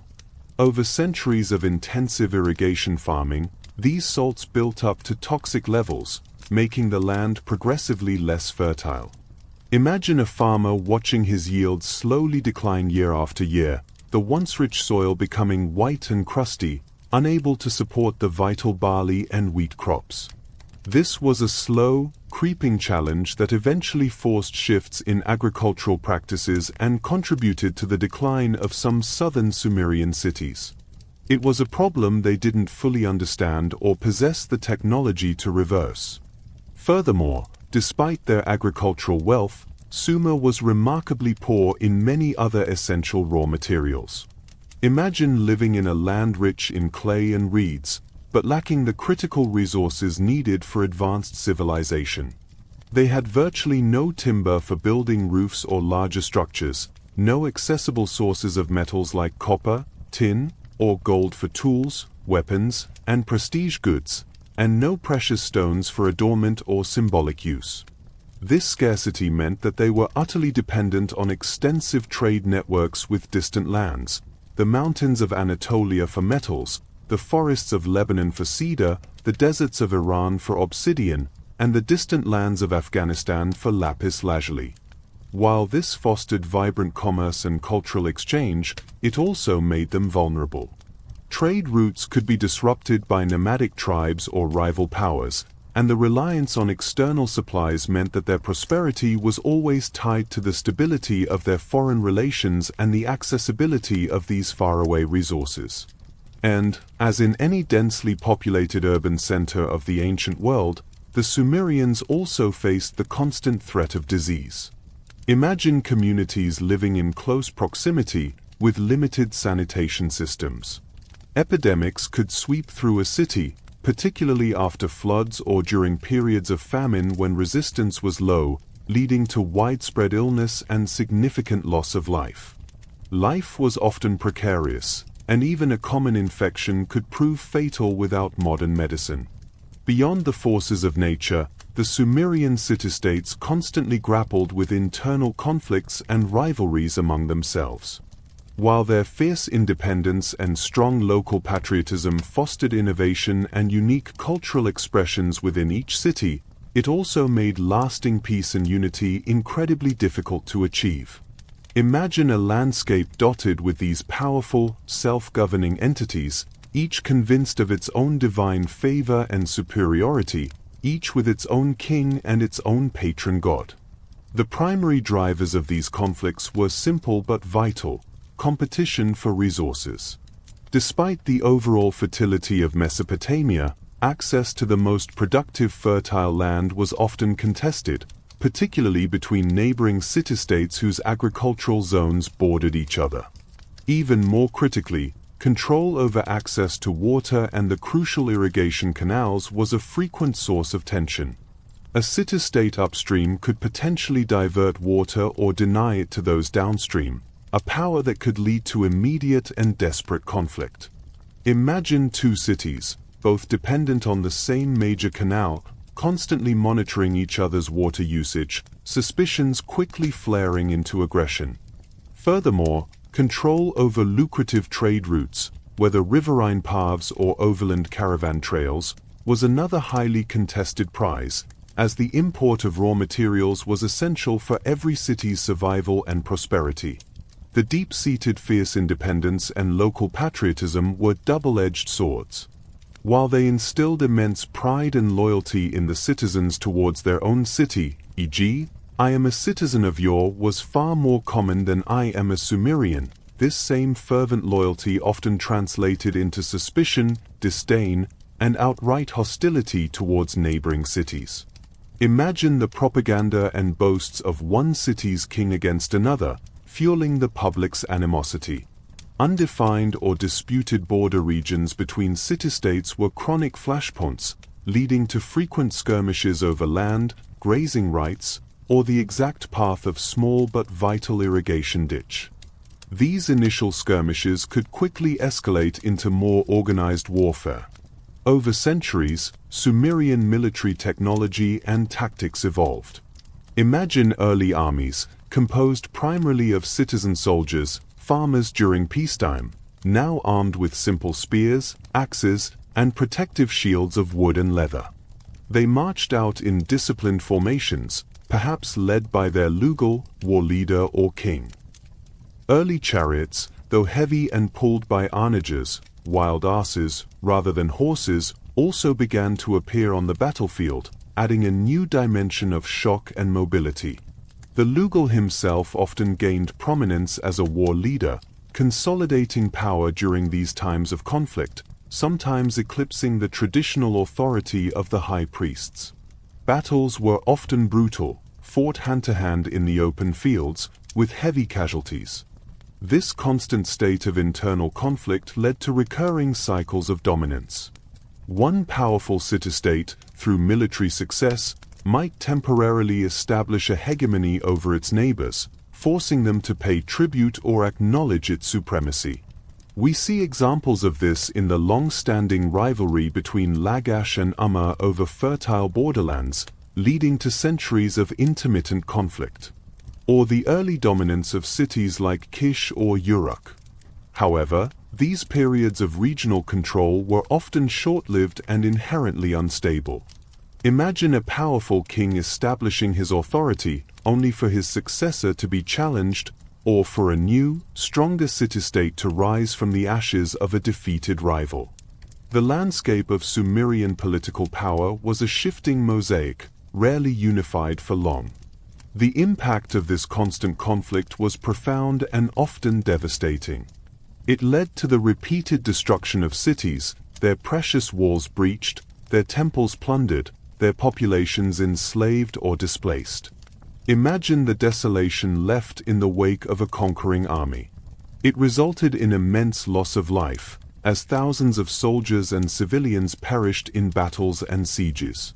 Trade, the lifeblood of Sumerian prosperity, was frequently disrupted, leading to economic hardship and scarcity. And the burden of maintaining armies, building defenses, and paying tribute weighed heavily on the common population, often leading to forced labor and increased taxation. This cycle of conflict, while a source of military innovation, also undoubtedly drained vital resources and manpower that could have been directed towards even greater advancements. Beyond the squabbles among themselves, the Sumerians also faced external threats from various peoples dwelling on the fringes of their fertile plains. Imagine the vast deserts and rugged mountains surrounding Mesopotamia, home to nomadic tribes and different cultural groups who looked upon the rich, settled lands of Sumer with envy. These external forces included various desert and mountain peoples such as the Gutians from the Zagros Mountains, the Amorites from the western deserts, and the Elamites from the east, modern-day Iran. While some interactions were peaceful, involving trade, others were decidedly hostile. Their motivations for interacting with Sumer were varied. Sometimes it was simple raiding for resources, opportunistic attacks on vulnerable caravans or isolated settlements, seeking easy loot like grain, cattle, or manufactured goods. Imagine a sudden, swift attack by a nomadic band, appearing seemingly out of nowhere, disappearing as quickly as they came. At other times, however, these interactions involved larger-scale migrations or outright invasions, as groups from harsher lands sought to establish themselves in the fertile, resource-rich plains of Mesopotamia. The impact of these external pressures on Sumer was significant. They caused widespread disruptions to trade and agriculture, as farmers might flee their fields and routes became unsafe. They led to the destruction of cities and infrastructure, particularly during larger invasions. And, crucially, they sometimes resulted in periods of foreign rule. The most significant example of this, and a major turning point in Mesopotamian history, was the rise of the Akkadian Empire under Sargon of Akkad. While the Akkadians were culturally distinct from the Sumerians, they had lived alongside them for centuries, gradually adopting many aspects of Sumerian culture, including cuneiform. However, under the brilliant military and political leadership of Sargon, beginning around 2334 BC, the Akkadians launched a series of conquests that eventually united all of Mesopotamia, both Sumer and Akkad, under a single, vast empire. Imagine a charismatic leader, unlike the city kings, who was able to overcome the deeply entrenched independence of the Sumerian city-states through sheer military might and astute diplomacy. This marked the definitive end of the purely independent Sumerian city-state era. Sargon's empire was a direct response to the fragmentation and constant conflict that had characterized Sumer for centuries. While it was a period of foreign rule for the Sumerians, it didn't immediately mean the fall of Sumerian culture. In fact, Akkadian culture blended with Sumerian, creating a rich synthesis, and cuneiform continued to be used. However, it was a profound shift in political structure, ushering in an age of larger, more centralized empires, a departure from the city-state model that the Sumerians had pioneered. Later, other groups, such as the Gutians, who briefly ruled after the Akkadian Empire collapsed, and the Amorites, would also leave their mark on the Mesopotamian landscape, continuing the cycle of invasion and temporary dominance. Finally, the combination of these environmental, internal, and external pressures often led to periods of deeper social and political instability within the city-states themselves. Constant warfare meant a tremendous burden of war on the population. Resources were drained to maintain armies and rebuild defenses, diverting manpower and wealth from productive endeavors like agriculture or trade. The common people endured increased taxation, forced labor for construction projects, and the constant threat of conscription or invasion. Within the city-states, there could be power struggles as well. While the king or Lugal held immense authority, the powerful class of priests, who managed the vast temple estates and religious life, sometimes vied for influence. Internal factions, whether based on kinship groups, economic interests, or personal loyalties, could also lead to unrest and weakened governance. Moreover, as populations grew and mixed, particularly under the Akkadian Empire and subsequent foreign incursions, the very idea of a pure Sumerian identity began to subtly dilute. While Sumerian language and culture continued to be immensely influential for a time, the increasing presence of Semitic-speaking peoples, like the Akkadians and later the Amorites, meant that the unique cultural fabric of Sumer began to weave together with other threads. This wasn't an immediate disappearance, but a slow, organic process of assimilation and transformation, subtly eroding the distinctiveness of Sumer over centuries. Thus, the story of Sumer is not just one of brilliant innovation, but also one of remarkable resilience in the face of persistent adversity. The challenges posed by their environment, the ceaseless conflicts among themselves, and the threats from outside their borders were not merely obstacles, they were constant shaping forces. These pressures eventually contributed to the political decline of the Sumerian city-state model, paving the way for new empires and new eras. But even as their political prominence faded, the foundations they laid remained, a testament to their enduring legacy in the ever-unfolding drama of human history. Allow these deep historical currents to carry you further into a peaceful state of contemplation and rest. Let us continue our serene journey through the passage of time, now approaching the twilight of Sumerian independence and the eventual transformation of their remarkable civilization. While the Sumerians achieved unparalleled heights of innovation and created the very blueprints of civilization, even the grandest of human endeavors eventually face decline, evolve, or become absorbed into new forms. The story of Sumer is not one of sudden catastrophe, but rather a long, complex process of environmental strain, relentless conflict, and gradual cultural assimilation. Imagine it as the slow fading of a vibrant sunset, giving way to the gentle twilight of a new era. As the ancient world turned its vast gears, even the most formidable and innovative civilizations, like the Sumerians, eventually faced the relentless pressures of time. Their decline was not an abrupt, cataclysmic event that obliterated their people or their culture overnight. Instead, it was a protracted and multifaceted process, a slow ebb and flow of internal weaknesses, external pressures, and gradual cultural absorption, spanning many centuries. Imagine this process as a river slowly changing its course, carving new paths through the landscape, eventually leaving the old channels behind. Let us calmly explore these intertwined factors that contributed to the waning of distinct Sumerian political power and the eventual blending of their unique identity into the broader tapestry of Mesopotamian civilization. We begin by revisiting some of the internal weaknesses that, over generations, slowly began to erode the foundations of Sumerian prosperity. First, and perhaps most significant in the long run, was the persistent problem of salinization of agricultural land. As we briefly touched upon, the brilliant Sumerian innovation of large-scale irrigation, while initially a blessing, carried within it the seeds of a long-term environmental disaster. In an arid climate, like that of southern Mesopotamia, the water used for irrigation naturally contains dissolved salts and minerals. When this water evaporates from the surface of the soil, these salts are left behind. Over centuries of intensive cultivation, without adequate drainage systems to flush these salts away, they accumulated in the topsoil, slowly poisoning the very ground that sustained them.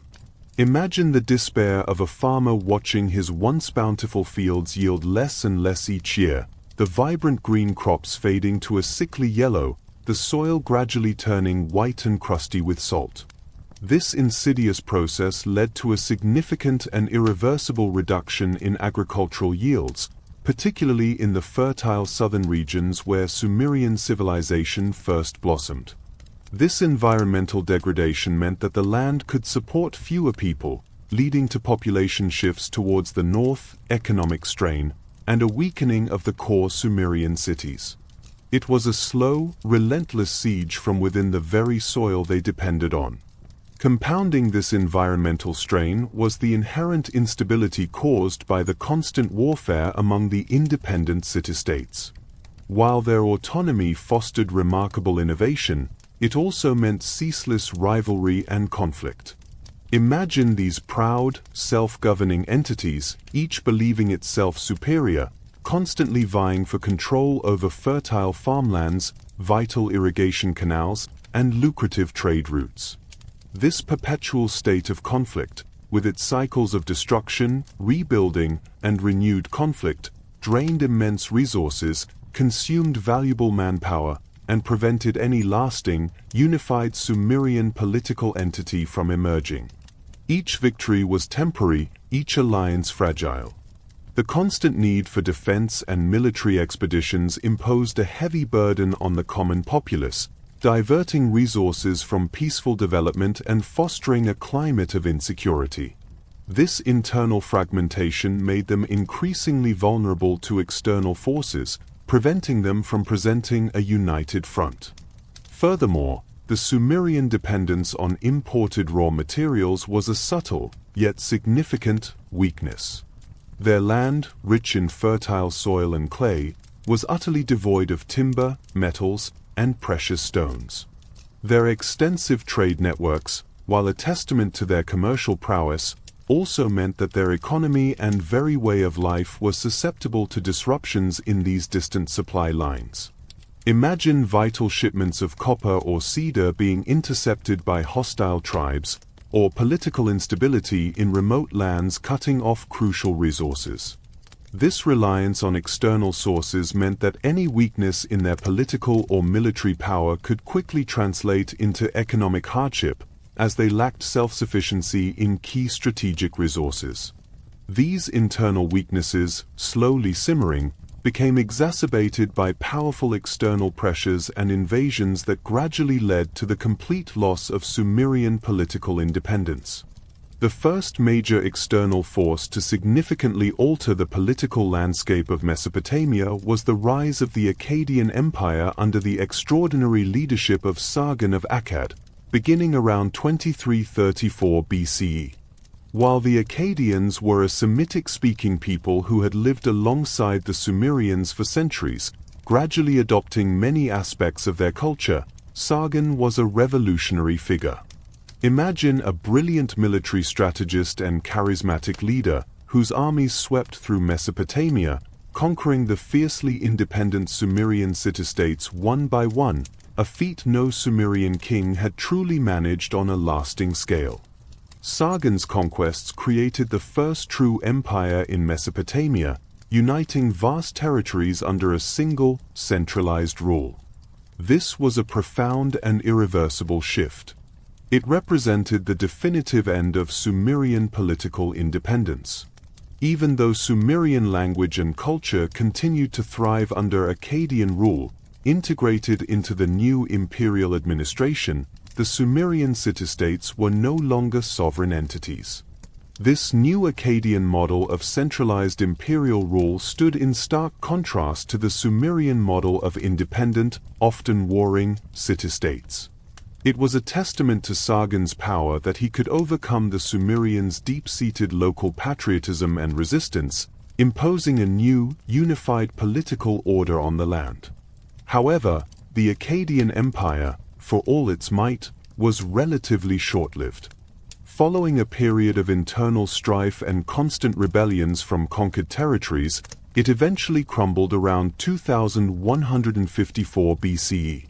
This collapse ushered in a period of chaos and decentralization, sometimes referred to as the Gutian invasion or the Dark Age for Mesopotamia.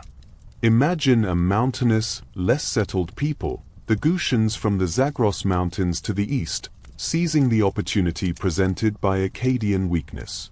They swept into Mesopotamia, establishing a loose and often disruptive rule over parts of the land for about a century. The Gutians were generally viewed by the Sumerians as less sophisticated and more barbaric. Their rule was characterized by a lack of centralized administration, disruptions to trade, and general disorder. While they didn't completely destroy Sumerian cities, their presence added to the instability and hardship, contributing to the feeling that civilization itself was under threat. Yet, out of this chaos, there was a magnificent, albeit brief, Neo-Sumerian Renaissance, a final brilliant resurgence of Sumerian culture and political unity. This came with the rise of the Ur III dynasty, circa 2112 to 2004 BCE, founded by King Ur-Nammu of Ur. Imagine the powerful kings of Ur, such as Ur-Nammu and his son Shulgi, striving to revive the glorious traditions of ancient Sumer, to restore its order and prosperity after the Gutian interlude. They succeeded spectacularly for a time.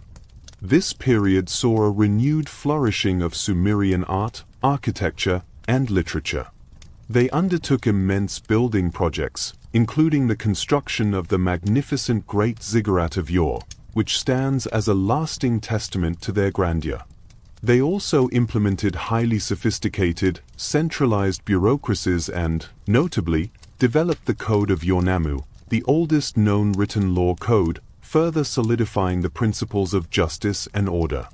This was a final, glorious chapter for Sumerian political power, an attempt to recreate the golden age of Sumerian civilization, albeit with a stronger, more centralized administrative model learned, perhaps, from the Akkadians. But even this powerful resurgence eventually succumbed to a new wave of external pressures. The final, decisive blow to Sumerian political and linguistic dominance came from the Amorite invasions. The Amorites were a group of nomadic, Semitic-speaking peoples from the western deserts. For centuries, they had gradually infiltrated Mesopotamia, sometimes peacefully, sometimes through raids. But as the Ur III dynasty weakened due to internal strife and pressure on its borders, particularly from the Elamites to the east, the Amorites began to exert increasing military and political power. Imagine these groups, steadily moving into the settled lands, first as small bands, then as larger tribes, eventually seizing control of individual cities. Around 2004 BC, a combined invasion by the Elamites and Amorites brought about the final collapse of the Ur III dynasty. Following this, the Amorites established new dynasties in many of the former Sumerian city-states, and their kings, while often adopting Sumerian cultural forms, ruled with their own distinct identity and language. This marked the definitive end of Sumerian political power in Mesopotamia. As the Sumerian political entities faded, a profound process of linguistic and cultural assimilation began to reshape Mesopotamia.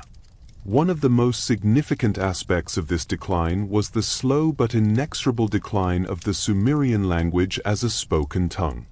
With the rise of the Akkadian Empire, and later the Amorite dynasties, Akkadian, a Semitic language related to Hebrew and Arabic, gradually replaced Sumerian as the everyday language spoken by the majority of the population across Mesopotamia. Imagine the subtle shift over generations, as children learned Akkadian alongside, and eventually instead of, Sumerian in their homes and marketplaces. By roughly 2000 BCE, Sumerian had largely ceased to be a spoken language, becoming primarily a scholarly and religious language, much like Latin would be in medieval Europe or Sanskrit in ancient India. It was still studied by scribes, used for religious rituals, and its vast body of literature was copied and translated, but it was no longer the living language of the people. Despite this linguistic shift, the Sumerian cultural influence did not vanish. Instead, there was a rich and enduring cultural blending. Imagine the powerful synthesis of Sumerian and Semitic, Akkadian, Amorite cultures. The conquering peoples, recognizing the profound achievements of Sumer, absorbed and adapted many of its traditions. Sumerian gods were integrated into new pantheons, sometimes under new names. Sumerian myths and stories were translated and copied, becoming foundational texts for later Mesopotamian civilizations like the Babylonians and Assyrians. The cuneiform writing system, that unparalleled Sumerian invention, continued to be used for over 2,000 years by various empires, even as the language it recorded changed. Sumerian artistic motifs, architectural styles, and legal principles lived on, filtered through the new rulers and new ethnic groups.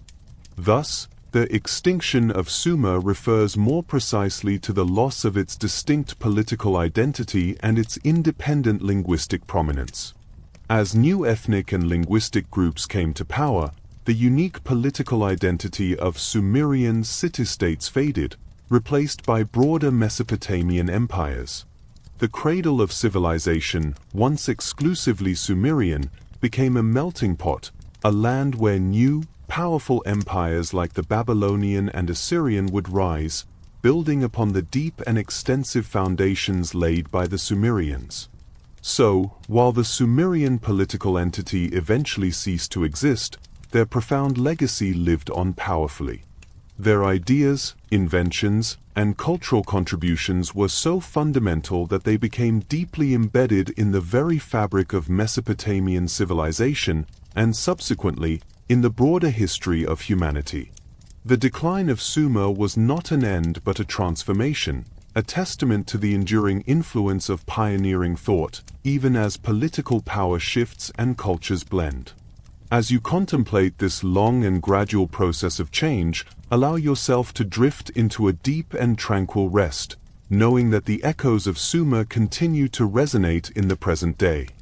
As our journey through the ancient world of Sumer gently approaches its close, we now turn our gaze not to an ending, but to a profound and enduring continuity. While the distinct political power of the Sumerian city-states eventually waned, and their unique language ceased to be spoken in daily life, their brilliant light did not dim. Instead, it diffused, spreading its warmth and illumination across vast stretches of time and geography. The true measure of Sumerian civilization lies not just in their achievements during their time, but in their extraordinary and timeless legacy, the indelible imprint they left on all subsequent civilizations, becoming the very roots and foundational bedrock from which so much of human progress would spring. Imagine their influence like an ancient, mighty river, whose waters, even after its course has shifted, continue to nourish the lands far beyond its original banks. Let us now calmly explore how the echoes of Sumerian genius resonate profoundly even in our modern world, guiding you further into a peaceful contemplation of the past. Despite the eventual political transformations and cultural blendings we discussed, the Sumerian civilization was far more than just a fleeting moment in history. It was a pioneering force, a primary wellspring from which countless essential elements of human civilization emerged. Their contributions were so fundamental, so revolutionary, that they became deeply embedded in the fabric of succeeding cultures, and many of their innovations continue to shape our lives, thousands of years later, often without us even realizing their ancient origins. Let us now trace these enduring echoes, appreciating the timeless genius of a people who were truly first. Perhaps the most universally acknowledged and profoundly impactful legacy of Sumer is the invention of writing.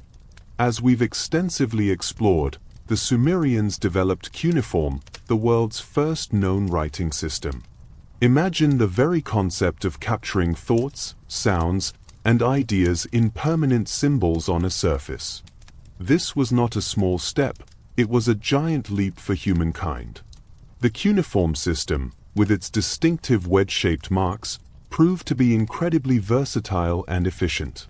And its influence, unlike the Sumerian political state, spread far and wide, enduring for an astonishingly long time, over 3,000 years.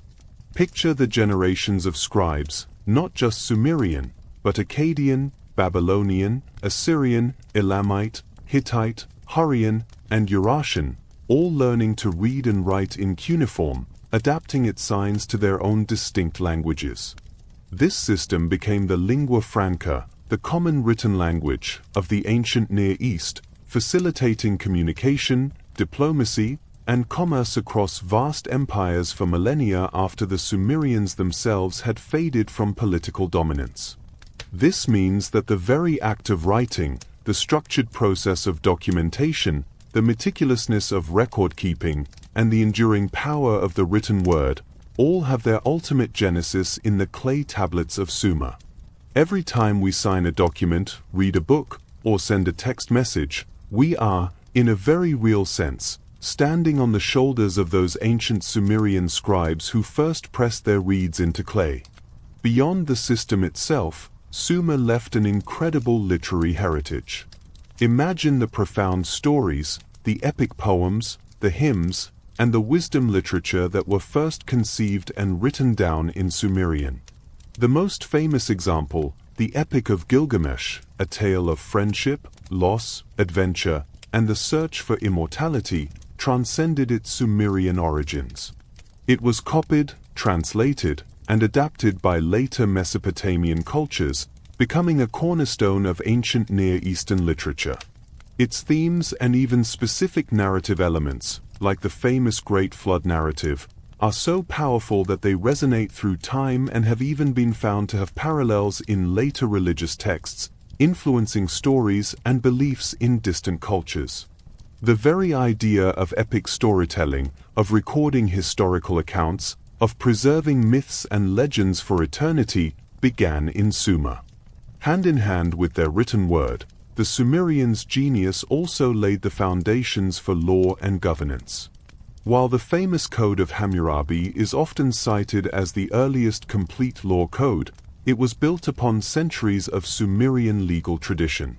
Imagine the principles contained within the earlier Code of Yornamu, the oldest known law code, which established concepts like written laws, predictable justice, and standardized punishments and reparations. These were not arbitrary rules, but attempts to create order and fairness in a complex society. This Sumerian legacy provided the essential blueprint for later legal systems throughout Mesopotamia and beyond, contributing to the very idea that society should be governed by a consistent, accessible body of rules, not just the whims of a ruler. Furthermore, the Sumerians developed the concept of a city-state itself, a sophisticated, self-governing urban center that served as a hub of political, economic, and religious life. Imagine the intricate urban administration that was perfected within these city-states, the development of complex bureaucracies with specialized roles for scribes, tax collectors, administrators, and judges, the systematic organization of public works projects like canals and walls, and the efficient management of vast resources.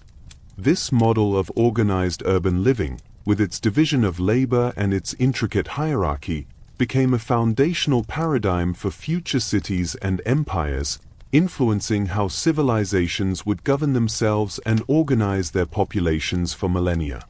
The evolution of kingship, from early priestly rulers to powerful military leaders and eventually hereditary monarchs, and the development of a structured bureaucracy to support the state, are all threads that lead back to Sumerian innovations in governance.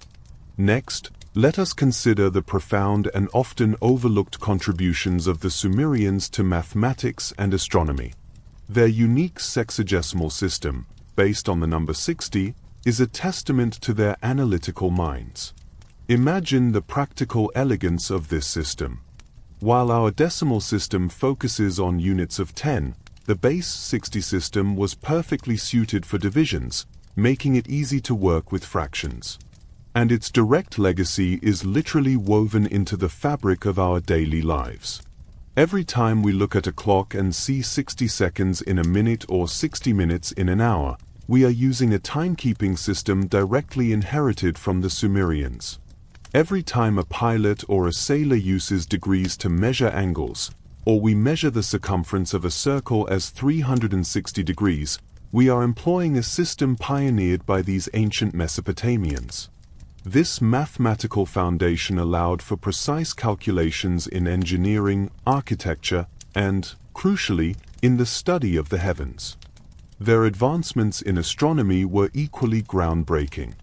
Imagine the Sumerian priests and scholars peering at the clear night sky, meticulously charting the movements of celestial bodies.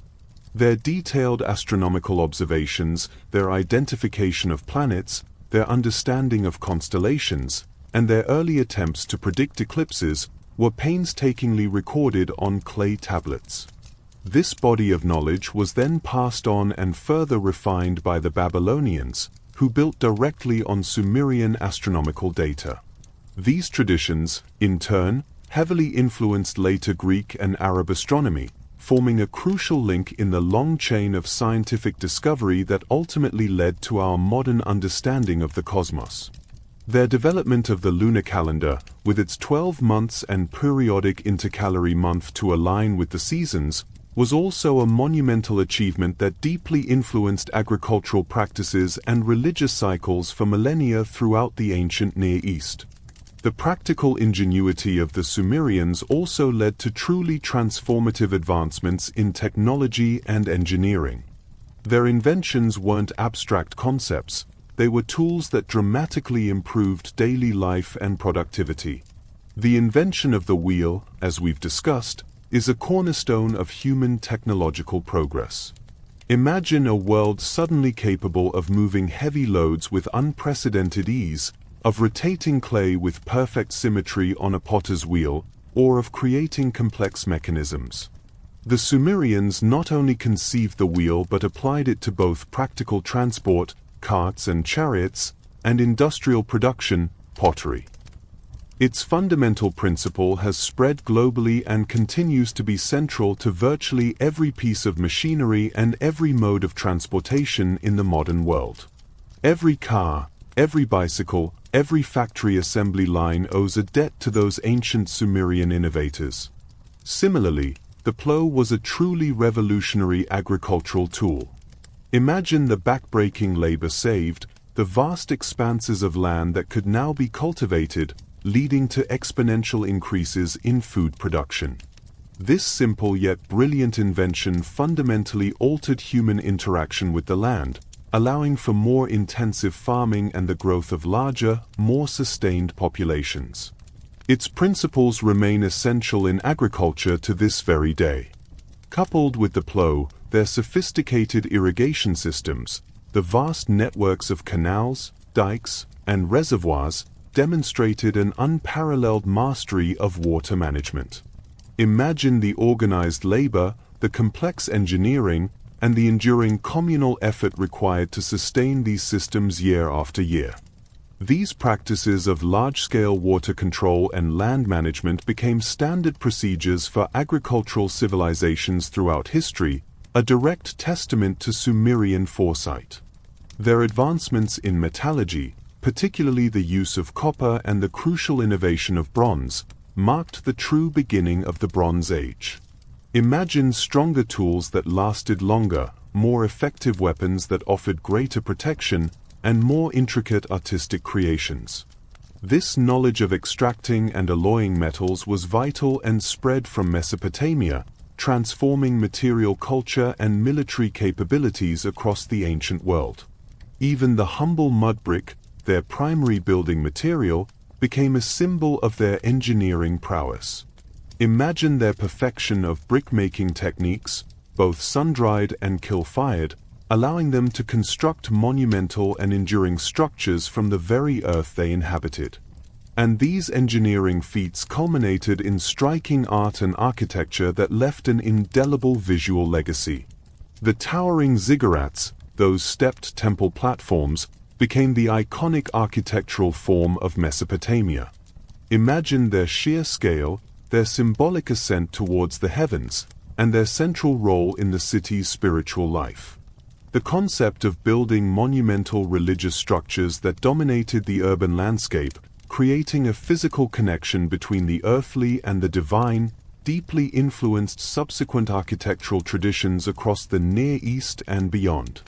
Their unique sculptures, often with their wide, staring eyes and postures of devotion, and their intricate cylinder seals, miniature works of art used for identification and sealing, established distinct artistic motifs and narrative styles that were adopted and adapted by later Mesopotamian cultures like the Babylonians and Assyrians.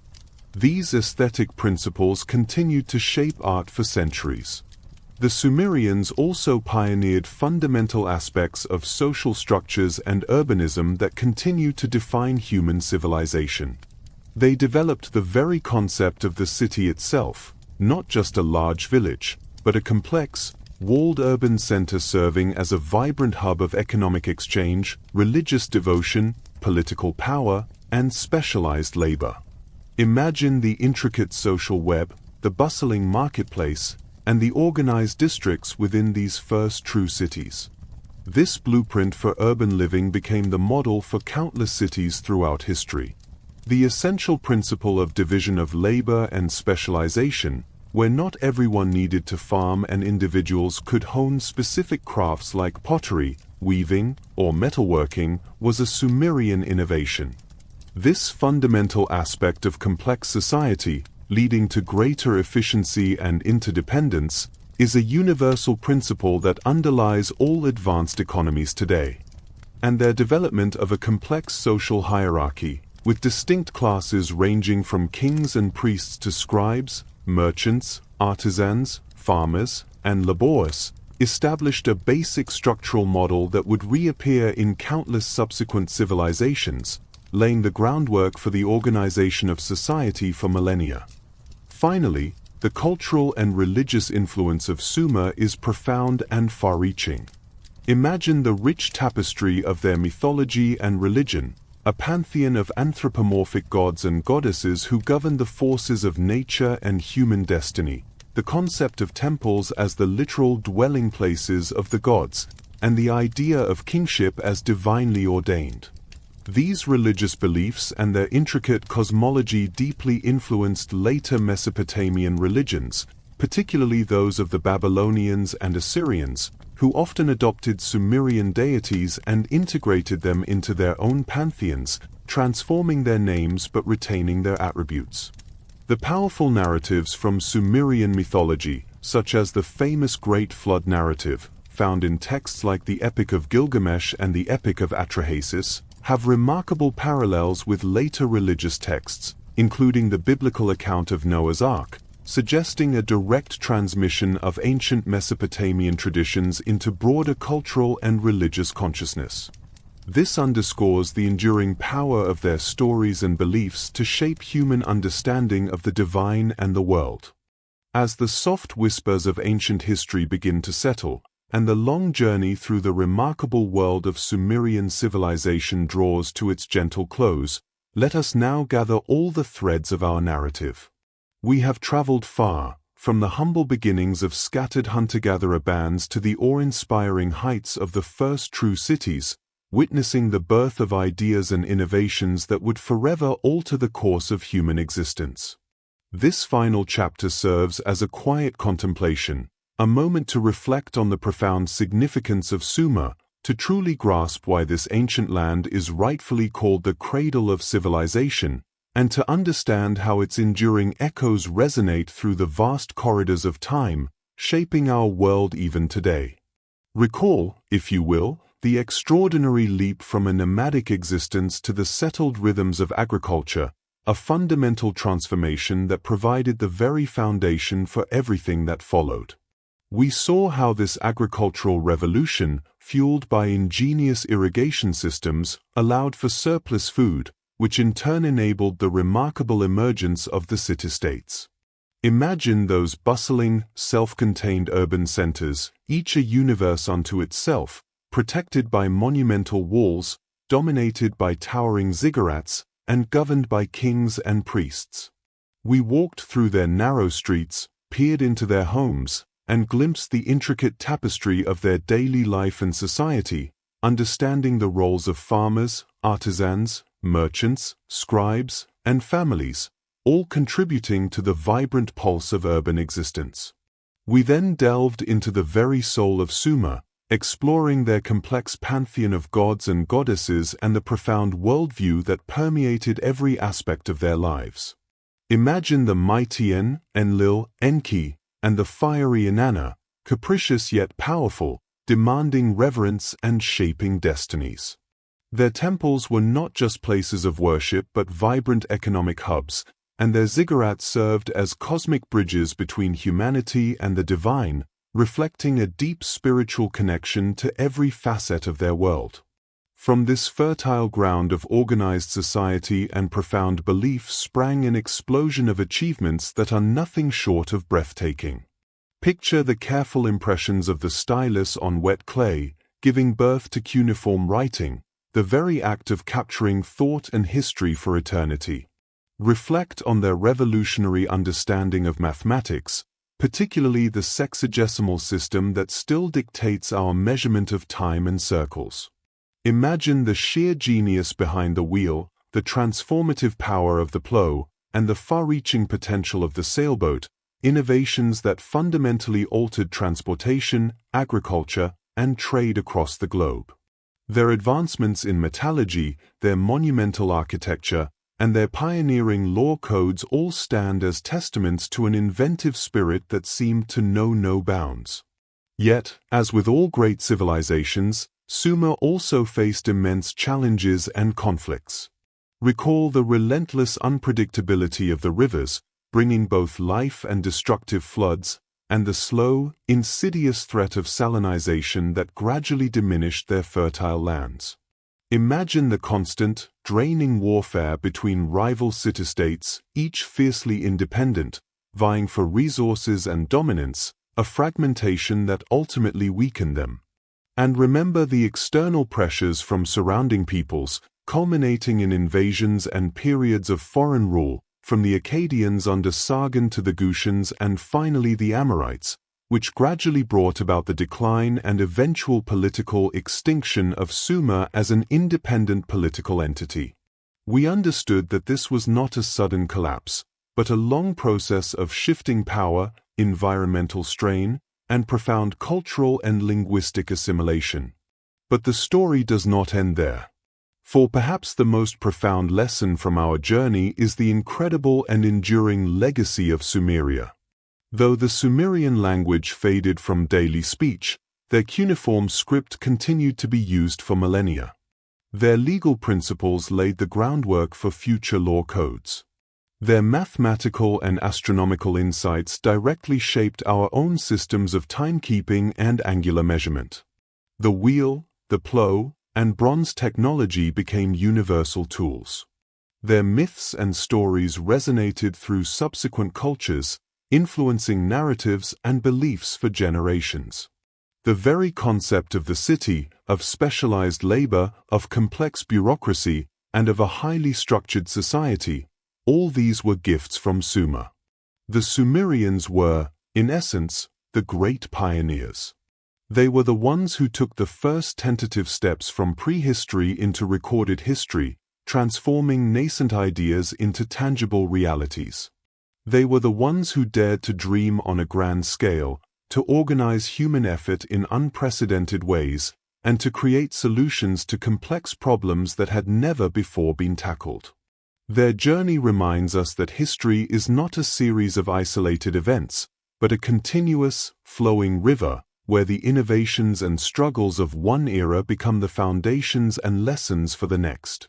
No civilization truly disappears without a trace. Instead, their vital contributions become woven into the intricate tapestry of human progress, becoming part of the collective heritage that defines who we are. As you reflect on these enduring echoes, on the sheer inventiveness, resilience, and human spirit of the Sumerian people, allow your mind to find a deep sense of peace. The brilliance of the past is not truly past, but continues to illuminate our present. You have journeyed through millennia, connecting with the very genesis of civilization. Now, let the wisdom of this ancient world guide you into a state of profound tranquility and deep, restorative rest. And with that, our exploration of the Sumerian civilization comes to its peaceful conclusion. Thank you for embarking on this incredibly detailed and immersive journey with us, from the dawn of agriculture to the lasting legacy of the world's first cities. Your quiet attention has brought these ancient stories to life once more. May the knowledge gained and the tranquility found accompany you now into a truly restful sleep. Good night.